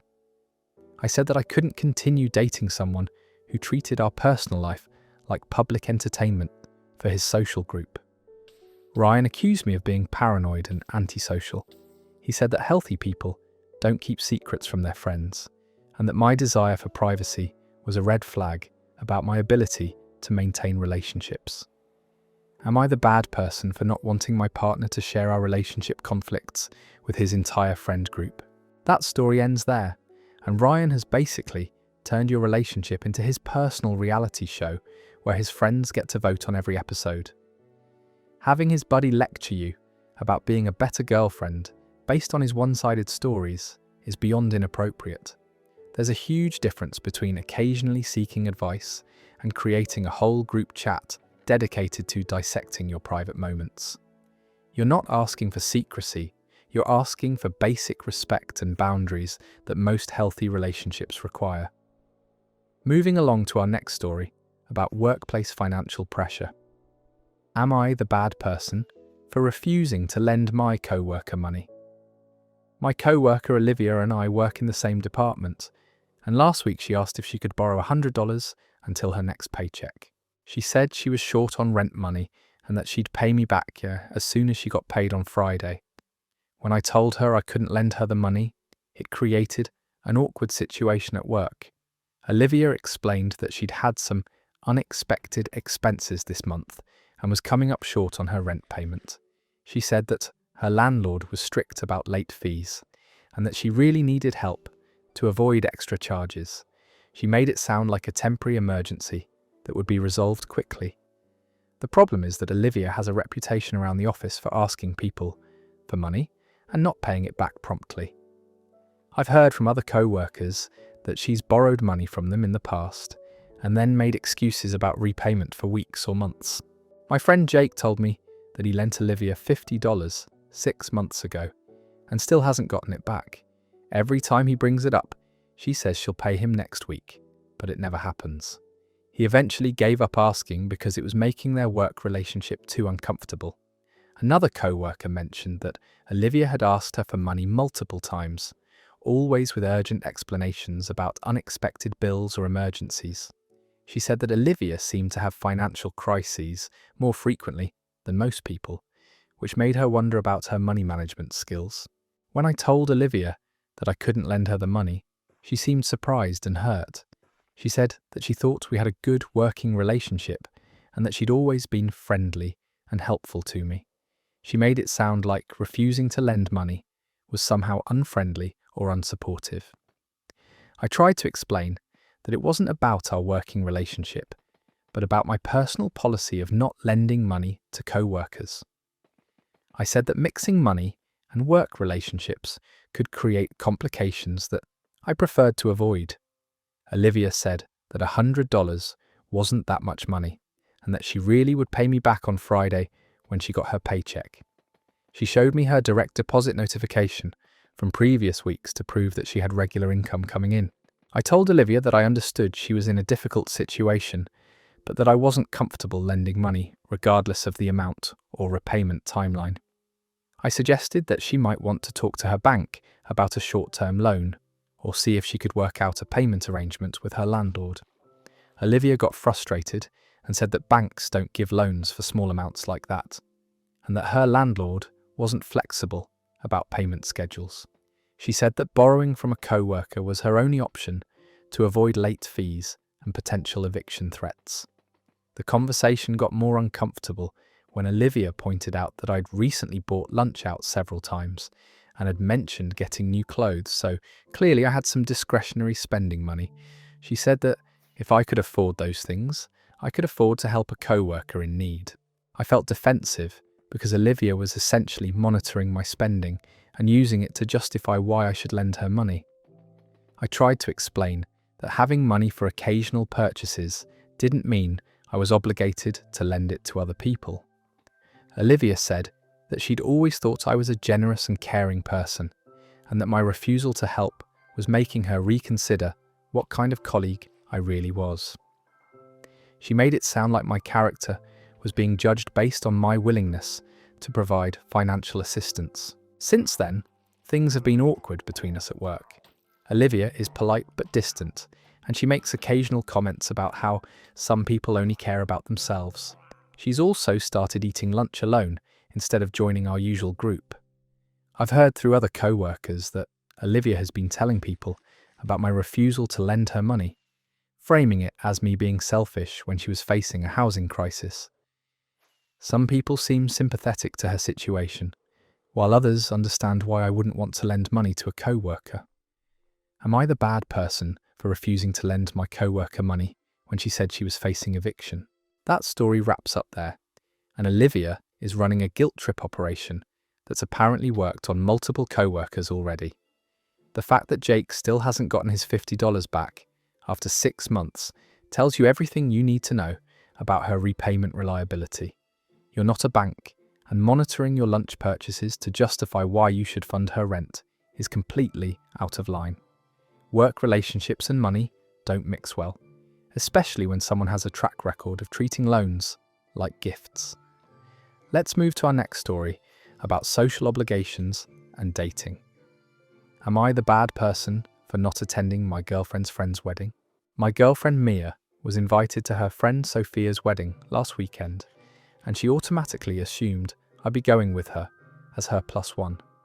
When I told her I didn't really want to attend, it created a huge argument between us that's still ongoing. Mia and Sophia have been friends since college, but I've only met Sophia maybe 3 or 4 times at group gatherings. We don't have any kind of personal relationship, and our interactions have always been polite but surface level. I know basically nothing about her or her fiancé beyond their names. The wedding was on a Saturday, which is usually when I handle errands, catch up on household tasks, and just decompress from the work week. I was looking forward to having a relaxing day at home, rather than spending hours at a social event with people I barely know. When I explained this to Mia, she said that attending the wedding wasn't really about me knowing Sophia personally. She said it was about supporting her by being her date and helping her celebrate her friend's important milestone.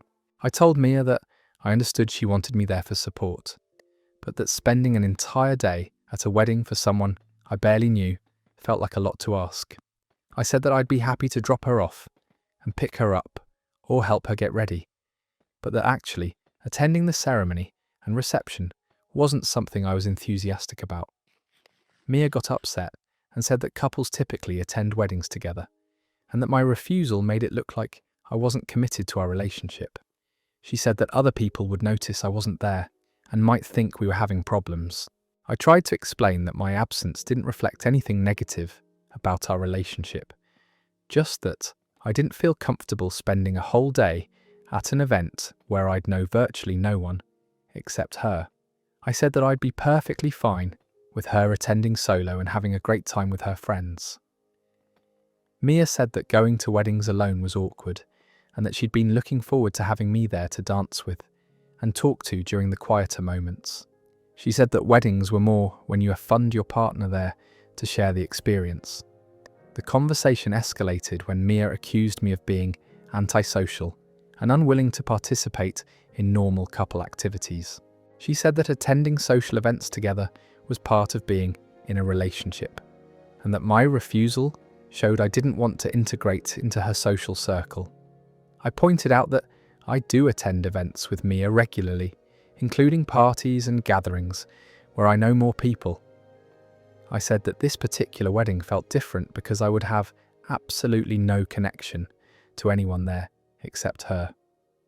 Mia said that was exactly why she needed me there, because being surrounded by couples while attending solo would make her feel left out and awkward. She said that I was prioritizing my own comfort over her needs and feelings. That story ends there, and Mia is treating wedding attendance like a relationship loyalty test. You barely knowing the bride doesn't mean you have to sacrifice your entire weekend to sit through someone else's ceremony. The fact that she's more worried about what other people will think than respecting your comfort level shows she cares more about appearances than your feelings. Sometimes being supportive means understanding when your partner needs space, not dragging them to every social obligation. Hopefully this helped you with whatever, if that be falling asleep, getting back to sleep, or just to have as background noise for you to work. If you want more stories like these every evening, consider hitting the subscribe button. Other than that, thank you for tuning in tonight, and I look forward to seeing you back again tomorrow. Take care.